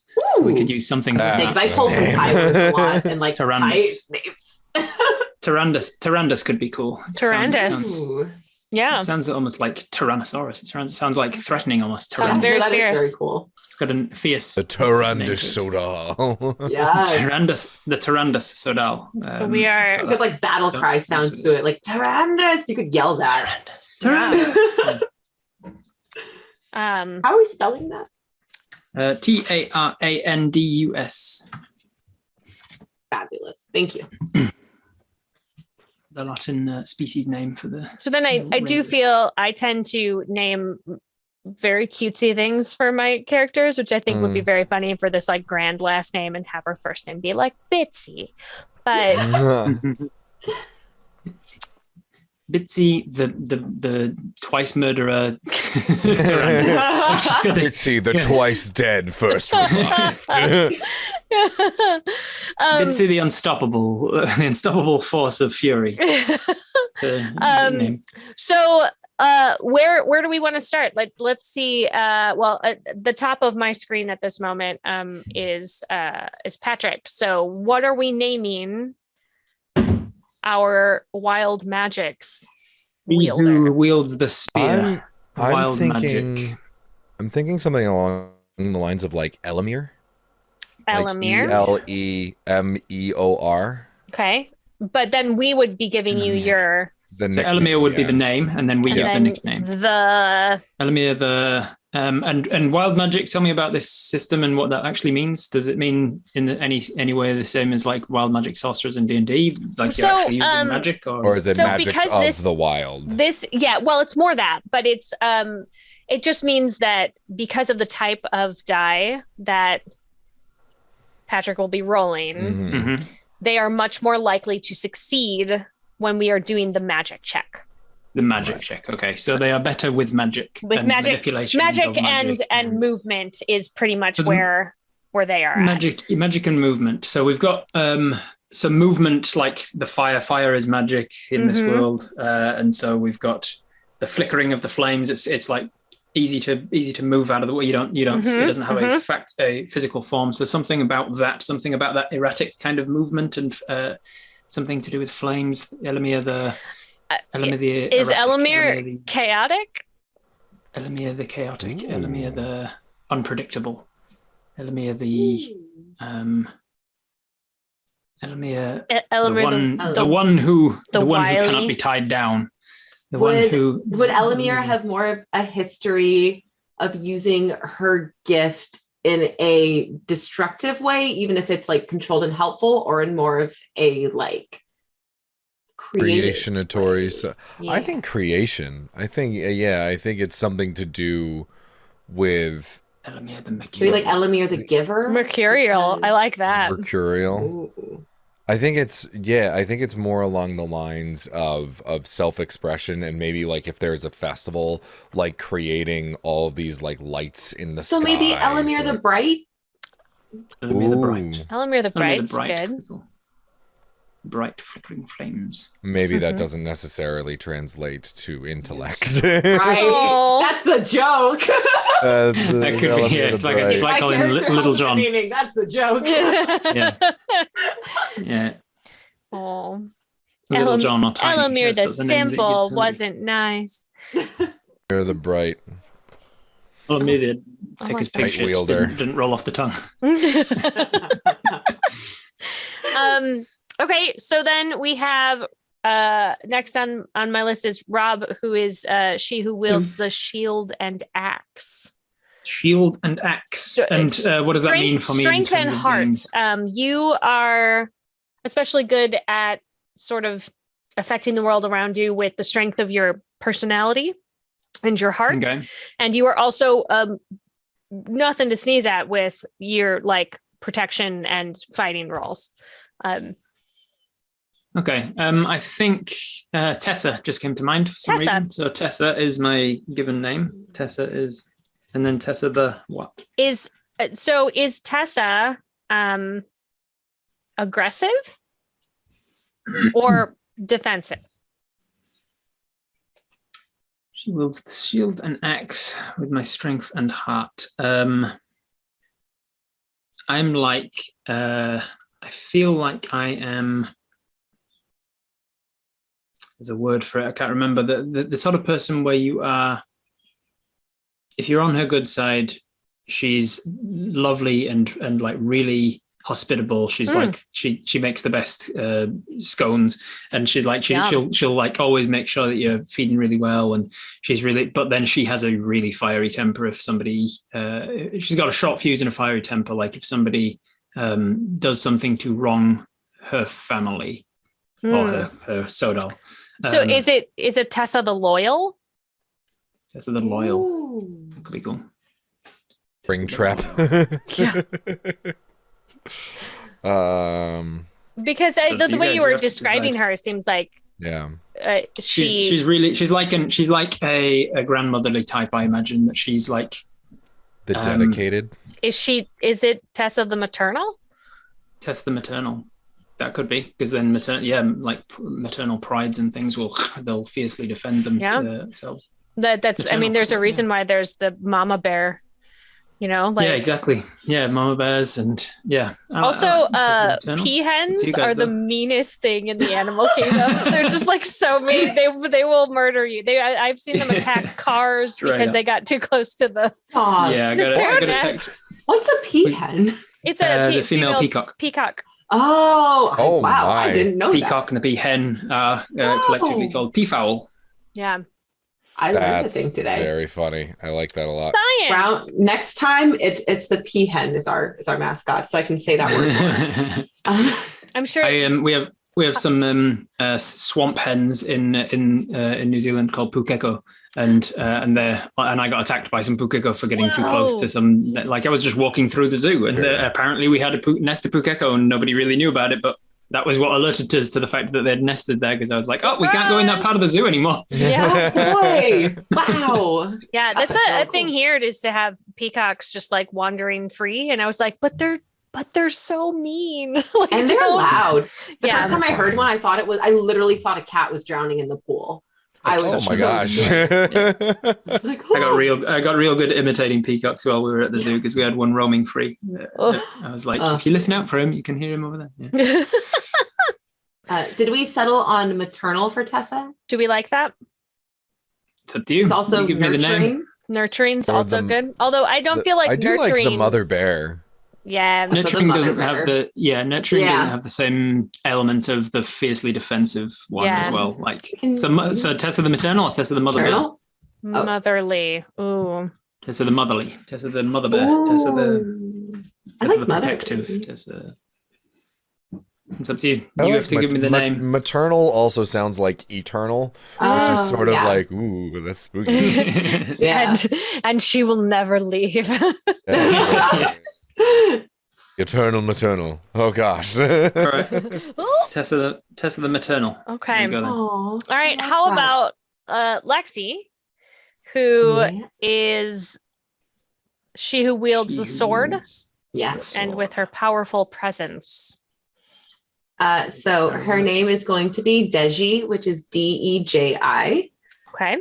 I figure personality-wise, they kind of they're a little more unemotional, I think, than maybe the rest of the party. They're a little more logical, a little more rational and reserved. Like if there is a village discussion about what to do about something, they are the person who will sit and listen kind of through all the arguing and all the yelling and all of the discussion. And then at the very end, will kind of like come in with like, all right, this is what we're going to do. But they'll be pretty firm and like, this is what we're going to do when they do eventually come in, but they're not, they don't really like rise to the bait of like arguing, and like they'll like debate and have a conversation if they need to, but they're not going to like get heated, but they will be very, very firm.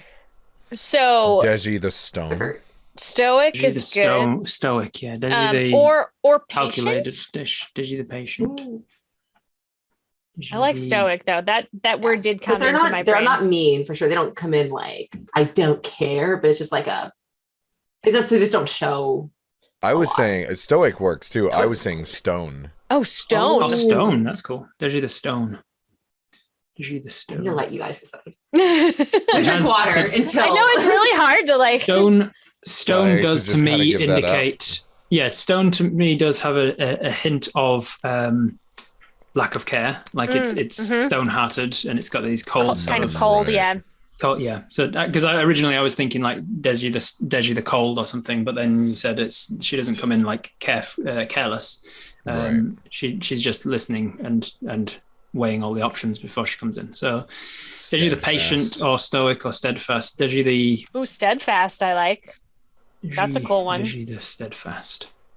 Although she's not, is she unmoving in her decisions though, or is she like? Because she's more willing to change her mind because she's logical, say that right? it So if takes her she's a presented long with the time right to come to the decision, like she can be like she'll hear both sides. Like she doesn't like come in like I already know what I'm going to do. But once she does eventually get to that decision, it's going to take lot once she gets there. But she'll take her sweet time getting there. It's like I kind of like something like Deji the calculating. Then I'll check Deji the calculated. Deji the I feel like there's a word for it. Oh yeah.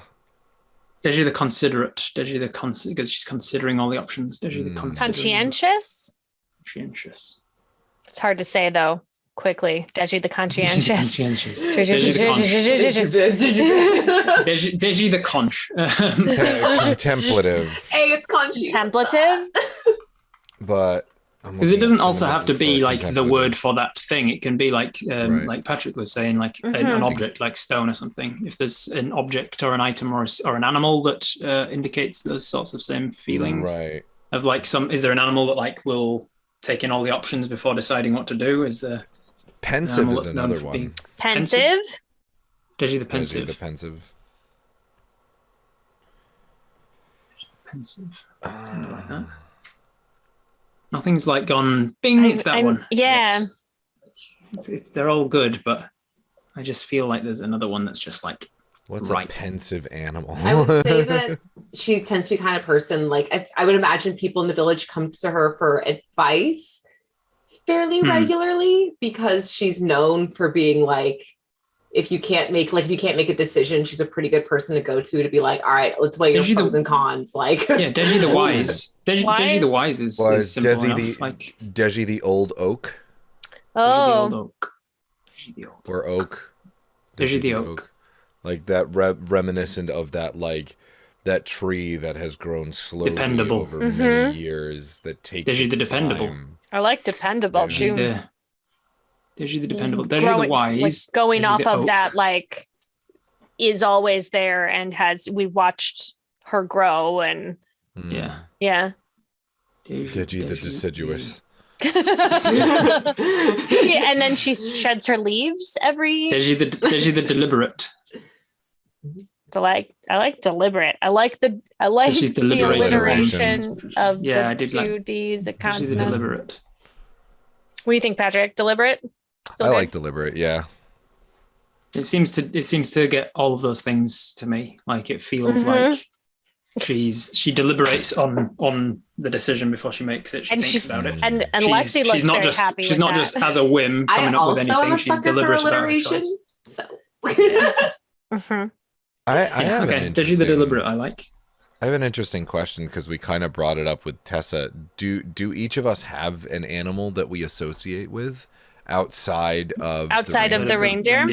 Yeah. So the mother bear and the could be. I feel like in this culture, I don't think it would be like a specific like I also feel that way. Thank you. I feel like it wouldn't necessarily be like a formal part of the culture to have an assigned animal like the names and titles because they're so focused on the reindeer. I think it would almost be like it's like almost insulting, like spreading the worship. Yeah, I agree.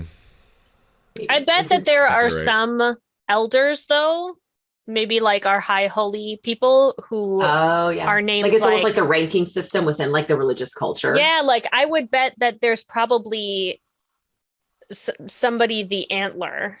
Right, like that's somebody who's like the hoof, right? Like the pelts, like our high either within the religion or like the ruling, like the governing decision body making that they're sort of named after reindeer like stuff. I think like the antler would be the one that's in charge of like the justice system. Yeah. And I would bet in charge, full stop. And I would bet that maybe the velvet is in charge of the children.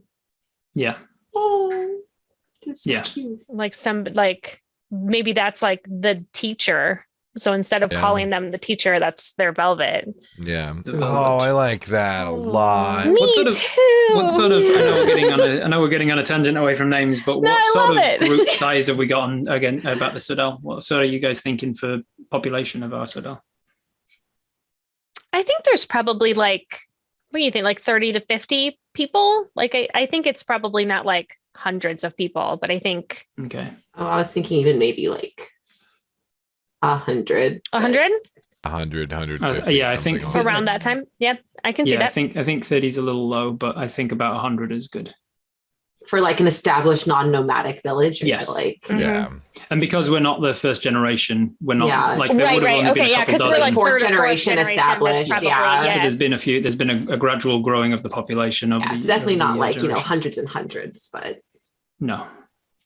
Less than between what are we saying? Like between 100 and 200 then, somewhere in that range. I can see that. Yeah. All right, cool. I'm good with that as well. That's like so we've got small high school. Yeah. So small town high school of people. Yeah. So weird because of the internet, I've lost like a complete any sort of concept of what 150 people. I know. Like I literally, the way I Yeah. remember is like my high school was like 500 people, I think, Yeah, for a I high think school mine was total. like So 4. that's like my initial gauge for like what a group of people looks Right. like. It's like I Is was it like less our than high this or more than school this? like Yeah. auditorium full of people. Yeah. Right. That's I fair. did that a lot when back in the before ages when we used to go to concerts and things. I used to do that a lot, looking around at the venue and being like, and I'd look up on my phone, what does this venue hold? And then I'd try and like get a visual gauge and be like, okay, so this is what 14,000 people looks like. Yeah. Right, exactly. Yeah, like because once you get past 30, like a classroom of people, You again, just can't. I don't know what do people look like Yeah. anymore. What All right, so do we've got people look like anymore? No anymore. it's more what does the bottom half of people look I like? know, Everybody- you know what this part looks like. Everybody looks I don't- like oh, and Everybody also has like legs. I and just checked Yeah, my like- bottom half. Like, wow, you're right. Look when at I that. meet somebody that I've only seen online, it always startles me their height. Yeah, Because you're like, Always. oh wow, you're not I have all no exact same idea height. what their Yeah. height is. Boxes.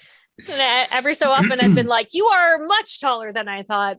okay. I realize that like I subconsciously assign a height to someone when I'm talking to them online. We meet them in person, and I'm like, there was no rhyme or reason to the height I gave you, so it's probably wrong. Probably not. Based off of nothing. Oh, good talk. Maybe it's some sort of subconscious thing going on there. Yeah. Have you noticed a pattern between the people that you allocate as being tall and the people you don't? All right, so we've got Deji the Deliberate, Tessa the Maternal. I've forgotten Patrick's. What was You're yours? the bright. Elamir the Bright. It's Elemir? Leoemyr. Oh, I had that spelled All completely right. wrong. Elamir the Bright, we said. The yeah. Bright. Cool. And then we lastly have We have me. Sarah I the am Moor. Sarah the Moor. Yeah, there Sarah you the go. Table. Done. Sarah the Table. Right. I'm she who wields the knife. I solve my problems with wisdom and perception. Ooh. I see myself as a very tiny person. I think the reason why she uses her wisdom and perception is because she is not like physically super strong. I think she's just a little bit of a thing. I think her name is Nolia. Nolia. Nolia. Nolia the Petite. Nolia the Mouse. The mouse. Kind of and wisdom and perception. So you're just like, you're always looking out. You're always aware of what's going on. Always aware. So I kind of do like Nolia the Mouse because Yeah. mice are like they're tiny and they know that they're not physically intimidating and they know that the only way they can survive is constantly being aware of themselves. And So my everything around them. question would be, does your like perception exercise, does that make you more skittish? In which case I'd agree with Mouse, where you're more like, I'm like using my wisdom to constantly kind of be on alert and like dodge trouble? Or are you more like, I'm small and use my unassuming size and my wisdom to like sass my way? Right. I- yeah, I- you can you be know, like, like, I I can get do- away with more go. because Yeah, I do because like I'm the tiny. idea that like as I'm in, like she embraces that she is just like not intimidating. Like people are comfortable around her, and so she is able to like, you know how you Nolia the have bunny. that friend. Nolia the Disarming. You have that Nolia the friend Disarming. that just like suddenly you're like, I don't know how we were talking about it, but I just told you all about those really Yeah. I told you painful lots things of from my they just childhood. came, they just came straight out. I It's just am that- like You're so surprised. feeling I've said all of- the things. I think she is like very comfortable with who she is and Yeah. like knows what she's not, and so doesn't ever Mhm. try to be what she's not, which I think is important. I do Yeah. like, I mean, the disarming is Yeah. fun. What about disarming- Nolia the unassuming? unassuming. So the thing about this is that I feel like unassuming and disarming are like perfect adjectives for what we're describing, but I feel like There's a giving her simpler that name word. makes it Yeah. sort of Makes like it as- undermines the Yeah. fact that she's disarming. That's fair. So I feel like it should be I quite like the idea for some reason that it's a bunny rabbit or something like Nolia the Yeah. bunny. Mhm. And bunnies are like cute and cuddly, and you wouldn't think twice about telling a bunny your secrets because what are they Exactly. going to do with it? And so I don't know. I feel like we need the essence of disarming and unassuming without using those Yeah. words. Do we No, have the other charming could be cool. Because I Or think just know the other mouse bunny. could work if our village has like a different relation. Because I feel like in our modern society, you kind of associate mouse just like you don't want it there. It's not comforting, but maybe it has a different association. Yeah, which is why when she said it's like a comforting person, I changed it to bunny because I felt like everybody loves bunny rabbit. But I like the idea of it being like the animal, like a cute little animal. Right. Or what is there a name for like a baby reindeer? Oh, there will be. I mean, I think they're calves. Or the fawn, or the calf. It's calves. You're right. That was on Google. I was reading. No, that's too like childish. Yeah, like bunny or mouse. I think whatever like tiny animal, like what's like a pet in this culture? Do we have small pets? Is that a thing? I'm sure we do. Point. I mean, I think humans are always going to have pets. Yeah, because I think basically whatever animal is like the comfort creature of this society is. I was thinking if it was foxes, because foxes are so usually associated with with being like sly and clever and somewhat like cunning in certain aspects, like deceiving, but they're freaking adorable. Like they're so cute. So here's a question then. They're adorable. Because we need the animal to be a cute pet sort of animal, and we need to decide on the pets of this Sodal. But in order to decide on the pets, we need to know: are we a hunting or agricultural Sodal? Because if we're a hunting tribe mostly, then it will be our pets will usually be dogs and foxes, right? Things that we can use to hunt with to help us, right? Right. So are we mostly hunting, or do we farm animals, or are we vegetarian society? I don't know. Well, in the place that we live with the mountains, it's probably not a lot of open land for big farming. Clearing out the trees in that forestry area would not be. So it would be cattle farming rather than it would be livestock farming, I should say, rather than we do have farming. Bison. Yeah. We do have bison. We do have bison. Yeah. So do we So we do have what would we use the bison for if not crop farming?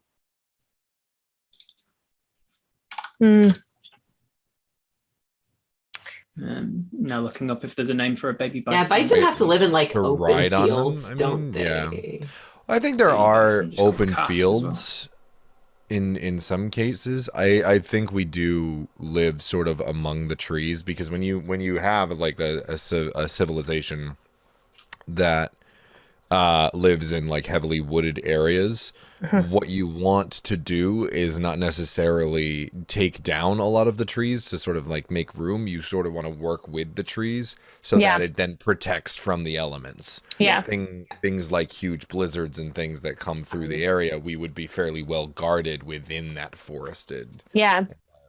I feel like this is a good time to let you guys know that my worst subject is geography. Cool. Hands down. Okay, great. I'm pretty good at it, so we're good. It's all right. It's all right. I'm as a Sodal, we are making up for each other's weaknesses. Right? Like, exactly. You don't need to know about take a back seat to this part of the discussion. This is not your job. Living in this sort of rainforesty area with mountainous terrain around doesn't bode well to have large crop farms, but we could definitely have smaller clearings that are growing basically vegetable gardens and things. Veggies, yeah. And because we're only like 150 people, a couple of vegetable gardens dotted around is perfectly enough. Yeah, it's and we probably do a lot of like mushrooms and things that will grow on the trees. And you do a lot of mushrooms. Hi, everyone.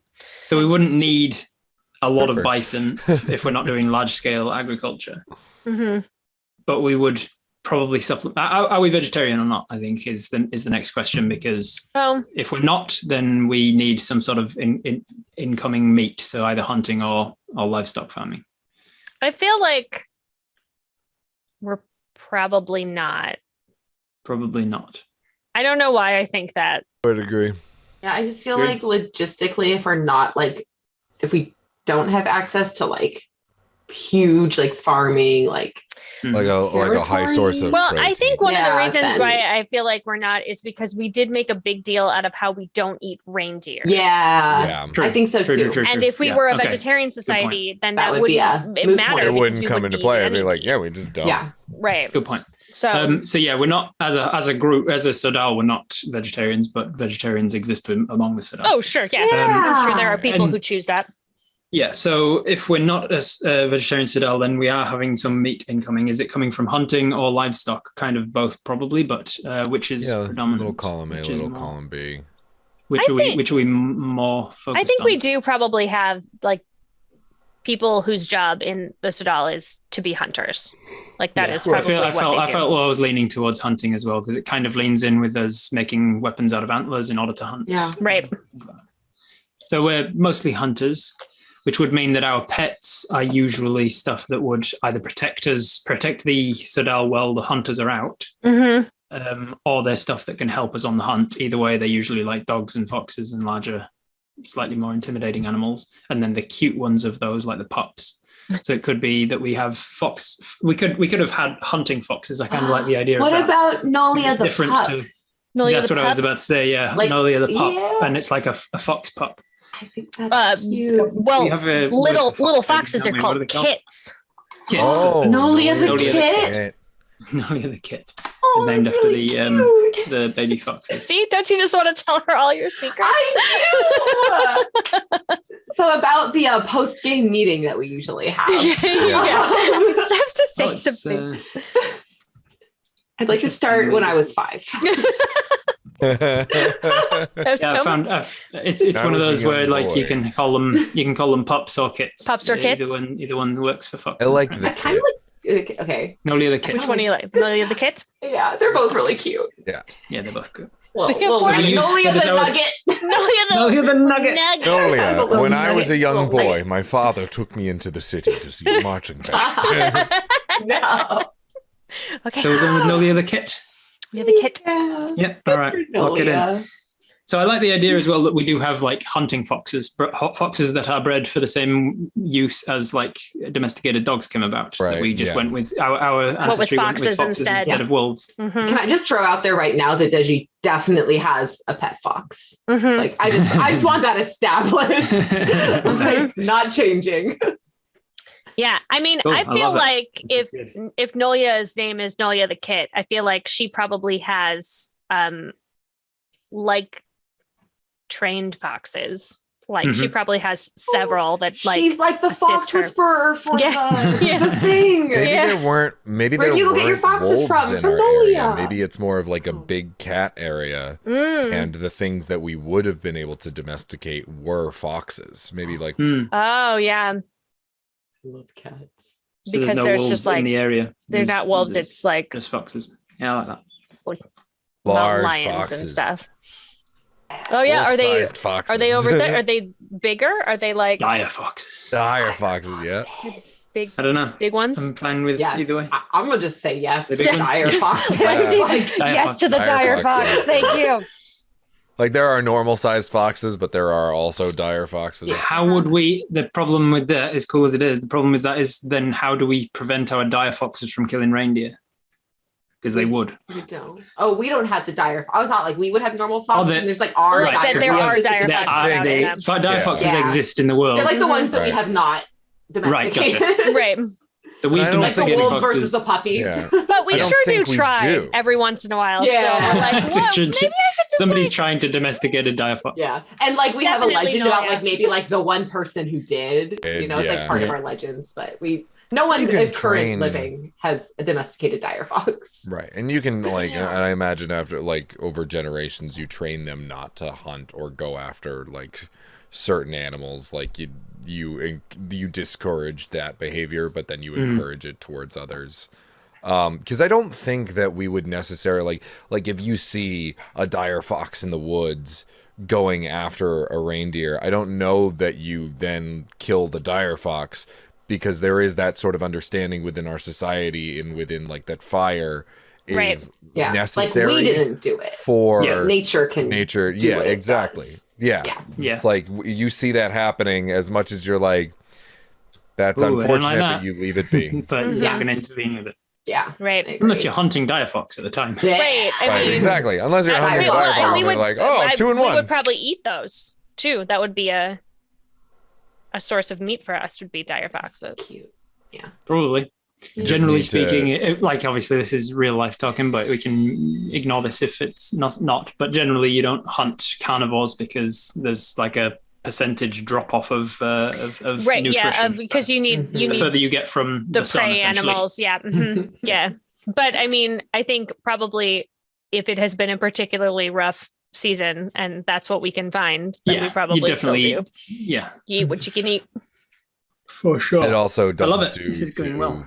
It also doesn't do to kill off the predator population, because then the reindeer population would skyrocket. Yeah. Yeah. Then you're like, there are a million.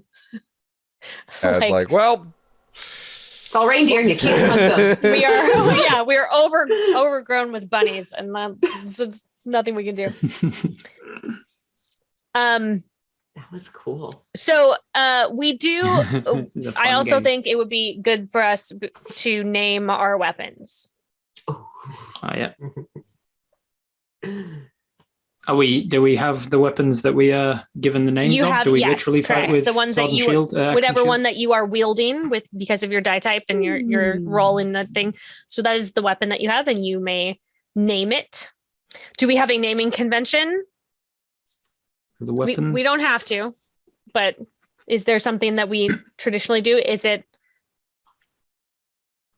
how you drew first blood with it, or it's like the name of whatever your first animal kill was? Some people have like this giant sword called the rabbit. Yeah, interesting. Bunny. Rabbit's bane. Yeah. Hare's bane.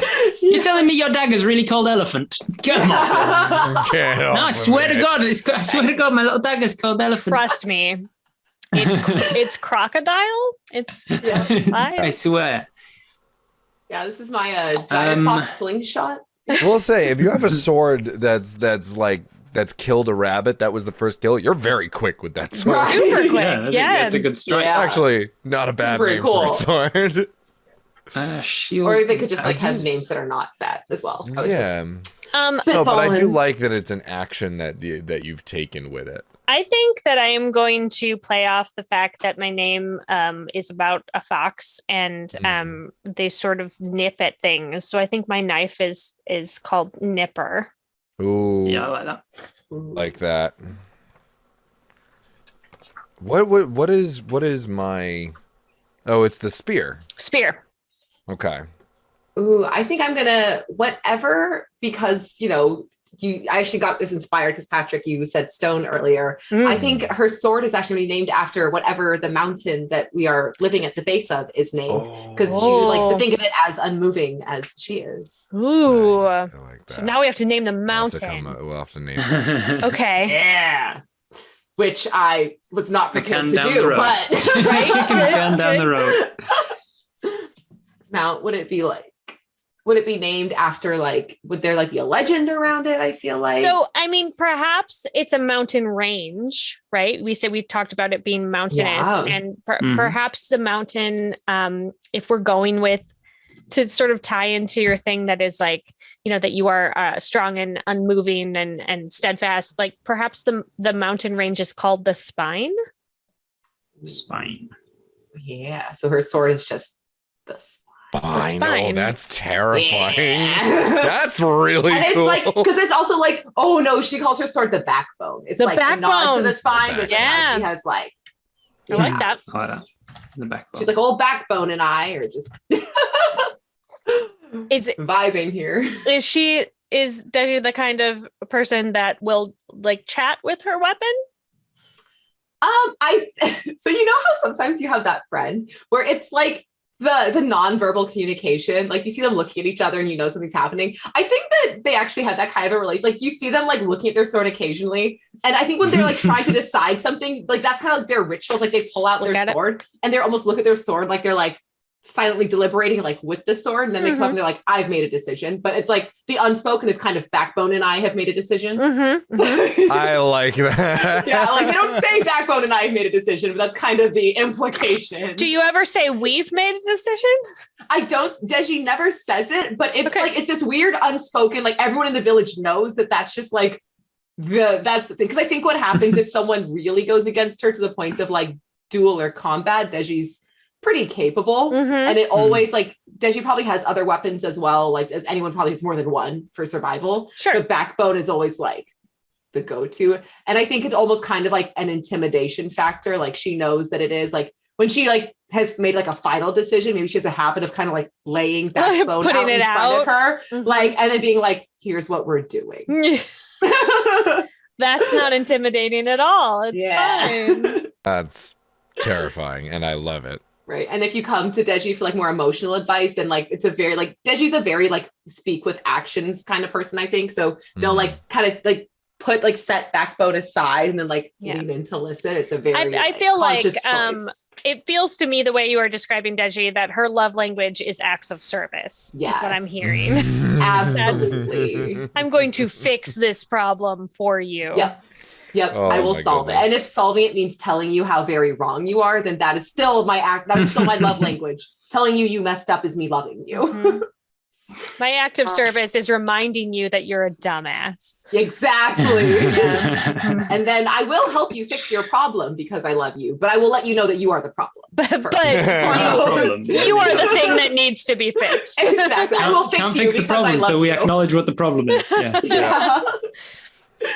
And the problem is you. And the problem is you. I think my shield is called Stop It. Nice. Just one word. Just one word. Stop it. And my axe, I'm thinking, is Deterrent. Ooh. Not the deterrent, just deterrent. Like, do you want to meet Deterrent? And then I was like, stop it. Stop it. I mean, I definitely thought you were going to say chop it, that it was going to be stop it and chop it. Stop it and chop it. Like, actually, I prefer that. Slap That's definitely better. That's now what it is. We got the shield is named Stop Slap and the sword is named Chop. The axe is named Chop. Stop it and chop it. I'm going to, that's what it is. There you go. Stop it and chop it. I like chop that it. a lot. All right, spear it up. Yeah, Stab I was it. thinking. So I was thinking Stab it. Poke it. of like with Elamir and this sort of like fascination with like lights and creation. Maybe like as a child looked up to the night sky for that inspiration, was always fascinated with it. Yeah. And would often see these streaks of light like spears through the sky. And I was thinking Starfall. Oh, yeah, I like that. Starfall. Streaking shooting star. That's real cool. It's like a spear in the sky. I like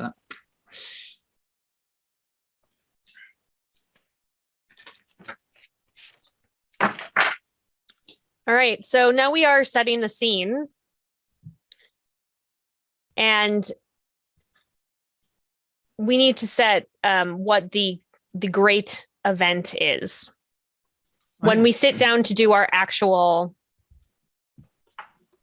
like when we do the 4 separate sessions that we are going to do in our next show, it is on the eve of a particularly important event.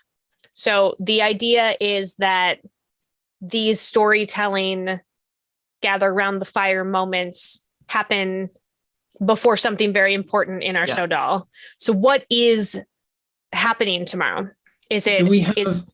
So we mentioned a little about like the velvet and the antler and like what's our ruling system? Is it like a council of elders or is it like an oligarchy? Are we in like a democracy? How do we rule? Because if we have anybody that's like in charge, it could be that their kid is about to have their like an ascension to. Yeah, it could be that. I don't know. That or potentially. But if we don't have like a council, the anniversary of the migration, where we vaguely think the Great Fire happened, we just picked the day. I was going to throw out it could be the night before the kind of mass wedding ceremony that the village does each year. Oh yeah, of course. Could be before that, it could be the night before the funeral of somebody important in the Sodal as well. Well, these are all great ideas. There's so many good options. The funeral. So the night before the funeral would mean that we've got the storyteller who's copying and weaving the ramat, the ramat. Yeah. And they're about to burn it, but they need to make a copy of it first for the tapestry. Mm-hmm. So that could be important. Like, or because then it has that storytelling device. It also could be like there could once a year be another Sodal that comes to visit. Oh, and we share stories. Yeah, it could be like an important, like a trade event that happens once a year with another Sodal. Could be it could be the beginning of a fight, a war of some kind that we are prepping for, or the beginning of a season. Maybe it's the beginning of the season when everybody can go out and try to find the antlers to propose. What if the reindeer didn't come back and we're about to burn it all down? We're about to leave. It's the eve of the migrating. The eve of the migrating of the next migration. That's pretty heavy. That is pretty. That's pretty big. That's a lot of choices. I don't know. Listen, we'll just have you come back. We'll just do all of them. I know. Can you go for like a year in the life of our Sodal? This is the next, 6 months of episodes. Well, that was my question. Actually, is that our stories? Is it like each of us tells a story all in one episode, or is like?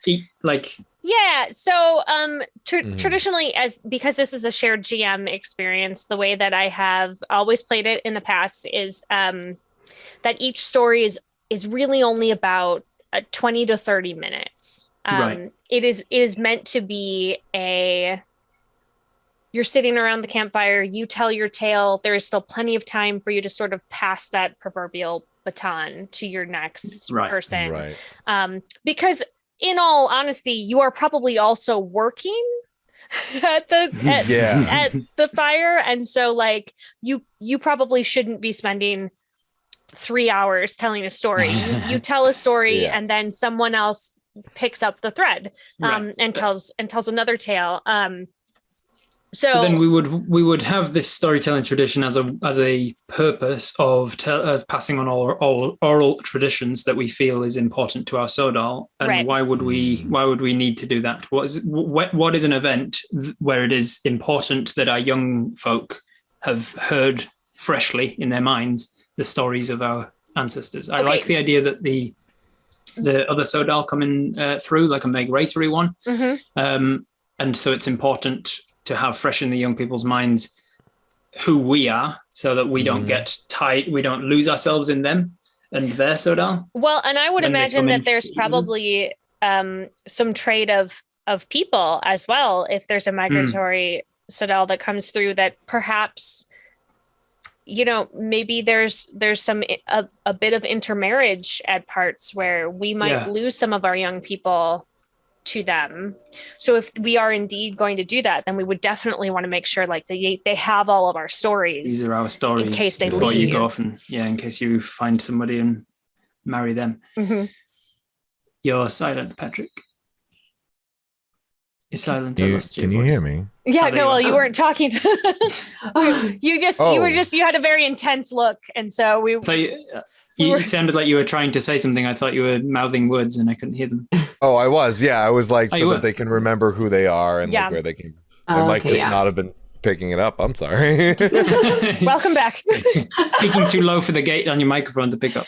Yep.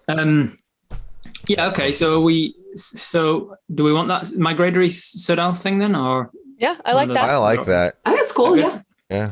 Migratory Sodal, like a sister Sodal. Let's tie it back to the name of the piece. Yeah. Full circle. It's like a cute, it's a perfect little bow on it. It's the eve of the event when they will be arriving. So we know that they're arriving because they arrive on this exact date every year, or because they send somebody ahead, some faster. I imagine like a scout would come. I imagine they would send. Hey, we're about half a day away. Yeah. Because like all of a sudden it's like they don't arrive on the same day. It's like they always arrive on the same day. They're all dead. How do we even know it's the same day? No, like.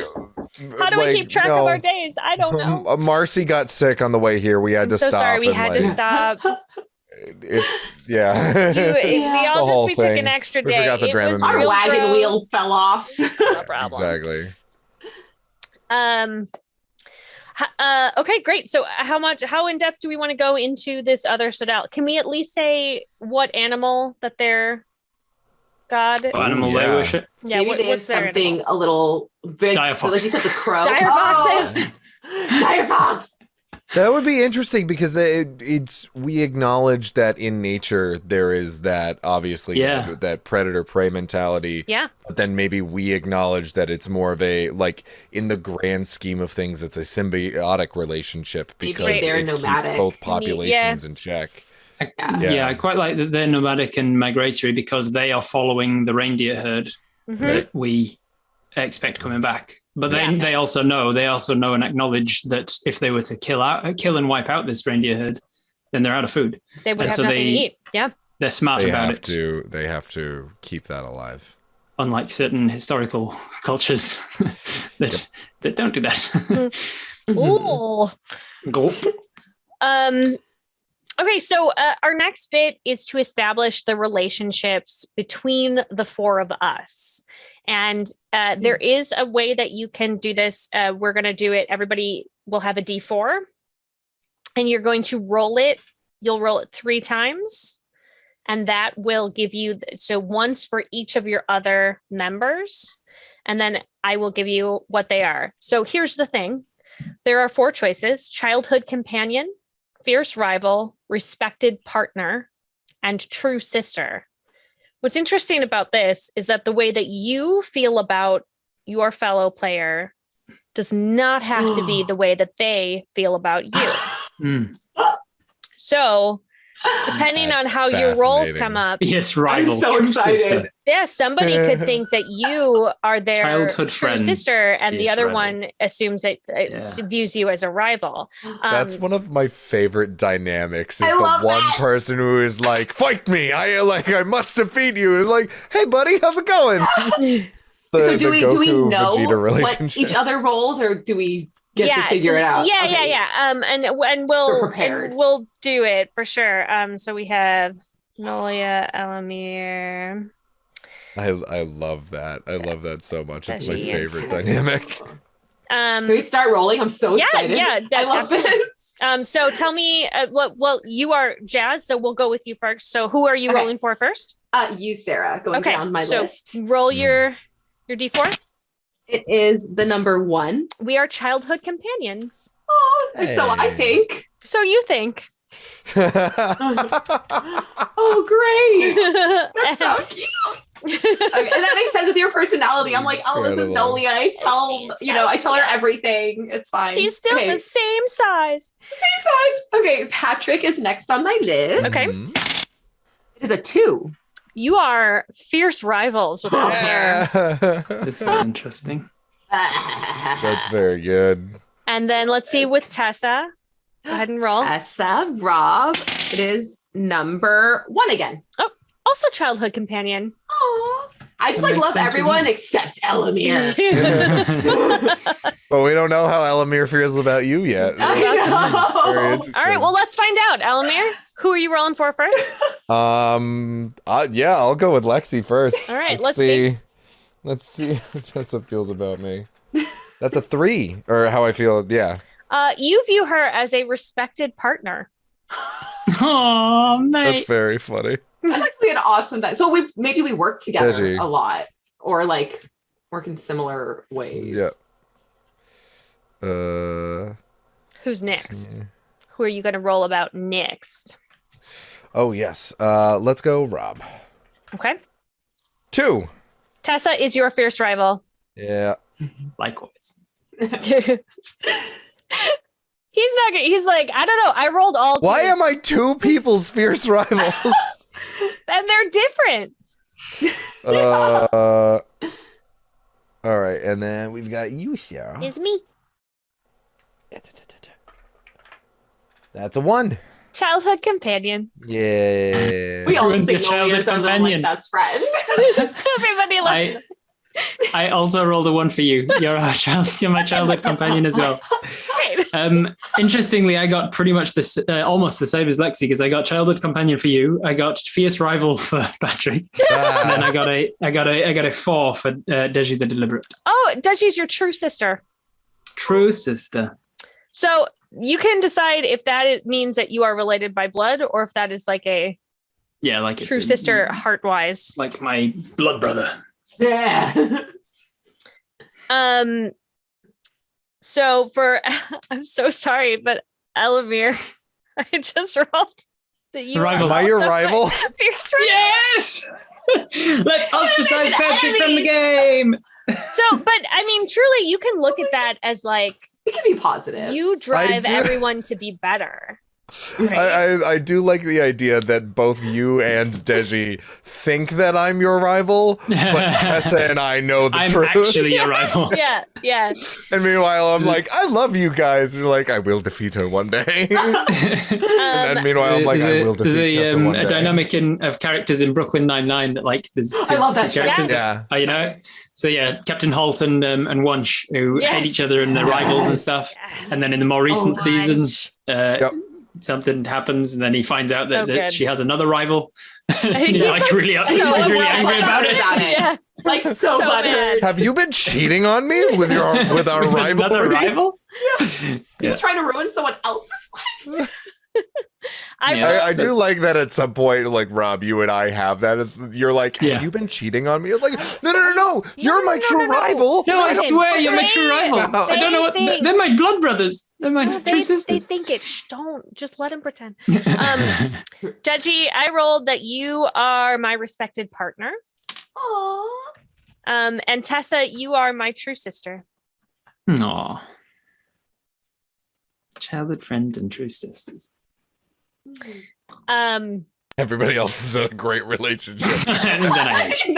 Rivals can be rivals It can be friendly rivals. important. Yeah. Like rival doesn't necessarily mean that you hate each other. That we're like, enemies, This is It does have the word fierce in it though. So but like if you I think about it as like if you're on a sports team, like there's that one person that you're just like, oh, I just want to be better than them. But like you as long as push like each after other. every session you're like, look at my stats and you're Right. just looking for yours and theirs. and yours and theirs are where did I beat them this time or did they beat me? And like it pushes you to be better. And then same or like, academically, you're like, I can just Phrasing this like as PG as humanly possible. Rivals is a very common romantic trope for a reason. Oh yeah. Absolutely. Oh, absolutely. Absolutely. Elamir the Bright. Elamir the Fight. So Elamir the Bright, more like Elamir the Fight. Magic staff. yeah, you have a magic spear, my friends. I do. And we all want to be better because of it. We all want to have magic spear. So that is all of the creation that we needed to do in order to be able to tell our tales in the next session. So let's go around. I know we didn't do a lot of role playing today, but I still think that we can have our moments of gratitude where we call out some great stuff that happened. We had such amazing discussions today. Is there anything that really stood out for any of you?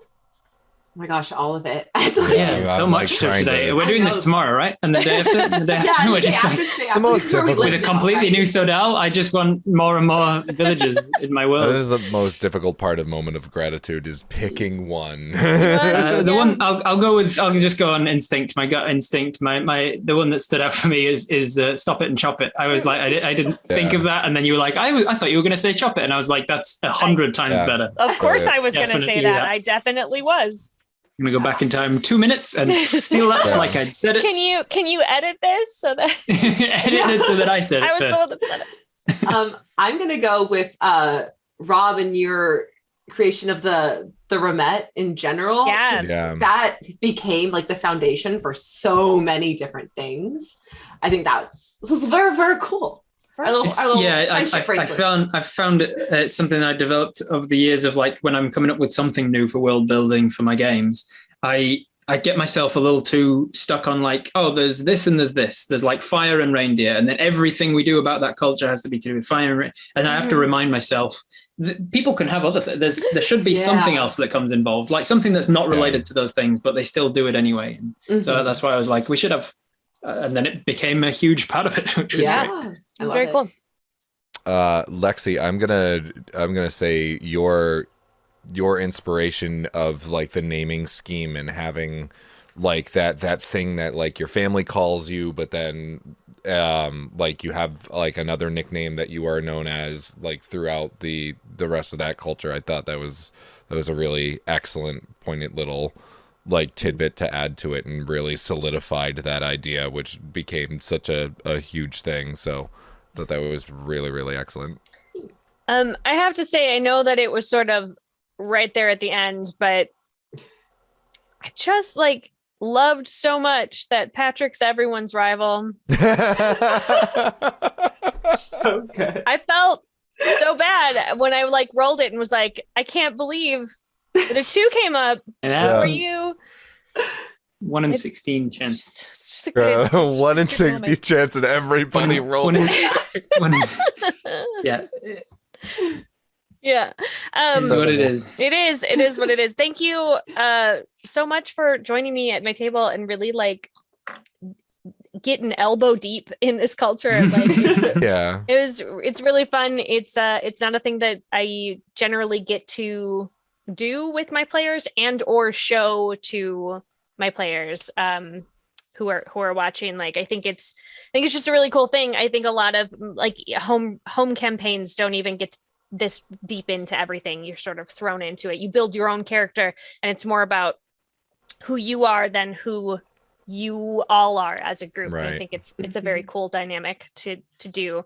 I'm going to go around the table, and I would love for you all to tell the viewers at home where we can find you on the interweb. And this is a perfect time to plug anything that you got going on that you really want to share. I feel like there's maybe a Kickstarter happening somewhere. Let's just Probably start won't be by with the time Rob. this goes live. Yeah, let's just start with Rob. Go ahead. Tell us. Hello, some stuff. everyone.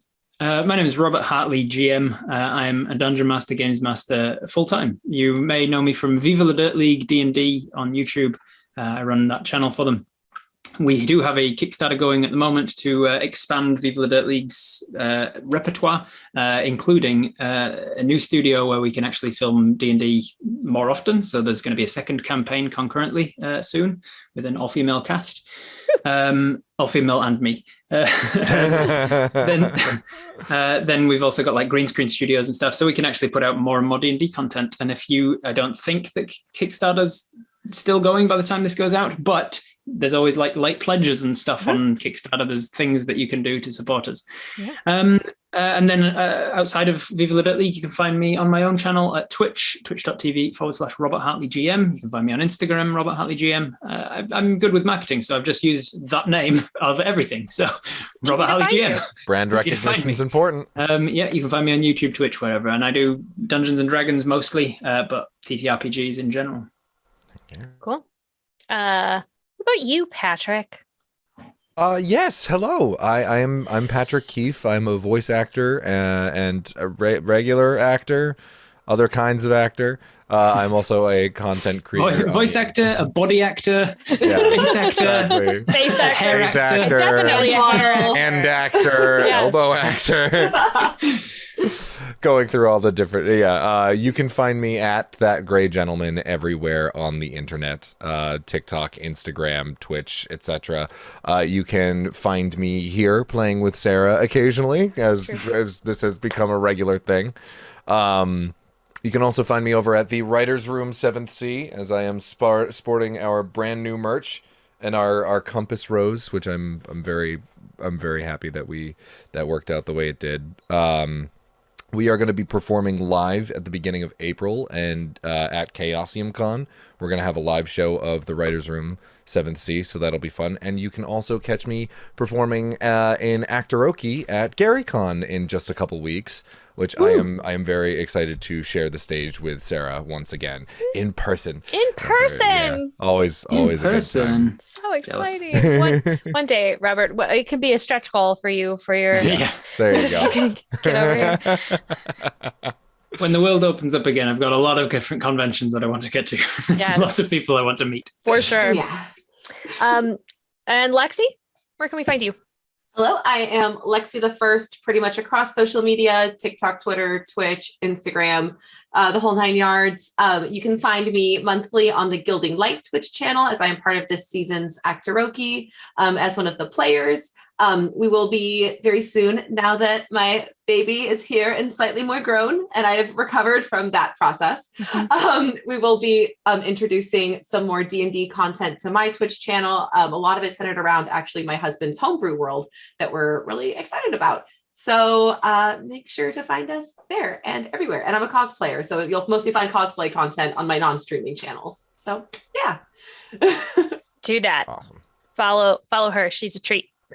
Thanks. I'm Sarah Moore. You can find me on Facebook at Actor Sarah Moore. You can find me on Twitter and Instagram and Ko-Fi and TikTok and any place else you can imagine at Pixies and Pins. You can find me every Wednesday on twitch.tv/gildinglight as the DM for Actor Oki. You can find me here every Friday at 5 p.m. Pacific on twitch.tv/GenConTV, depending on when you are watching this. Next week, we are going to finish up. Well, I can't say finish because this has been lovely and we might revisit in the future at some point. But we're going to do another episode where we tell our tales around the campfire. And then the following week is April 1st, and it's April Fool's Day. And we are going to have, dare I say it, our first puppet episode.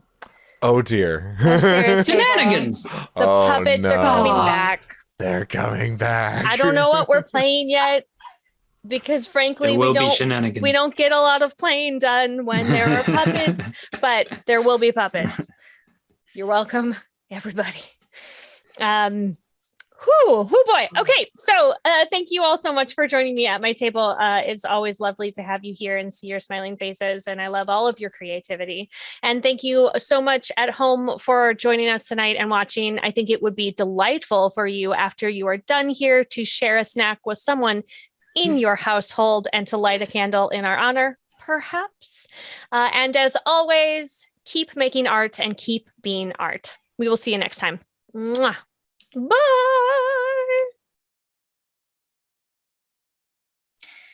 Then we're just going to dance for a little bit. Yeah. All right. We've done it. Keep going, though. Keep dancing. No, don't stop. Oh, man. I'm so proud of you all. You're still doing it. This is so cool.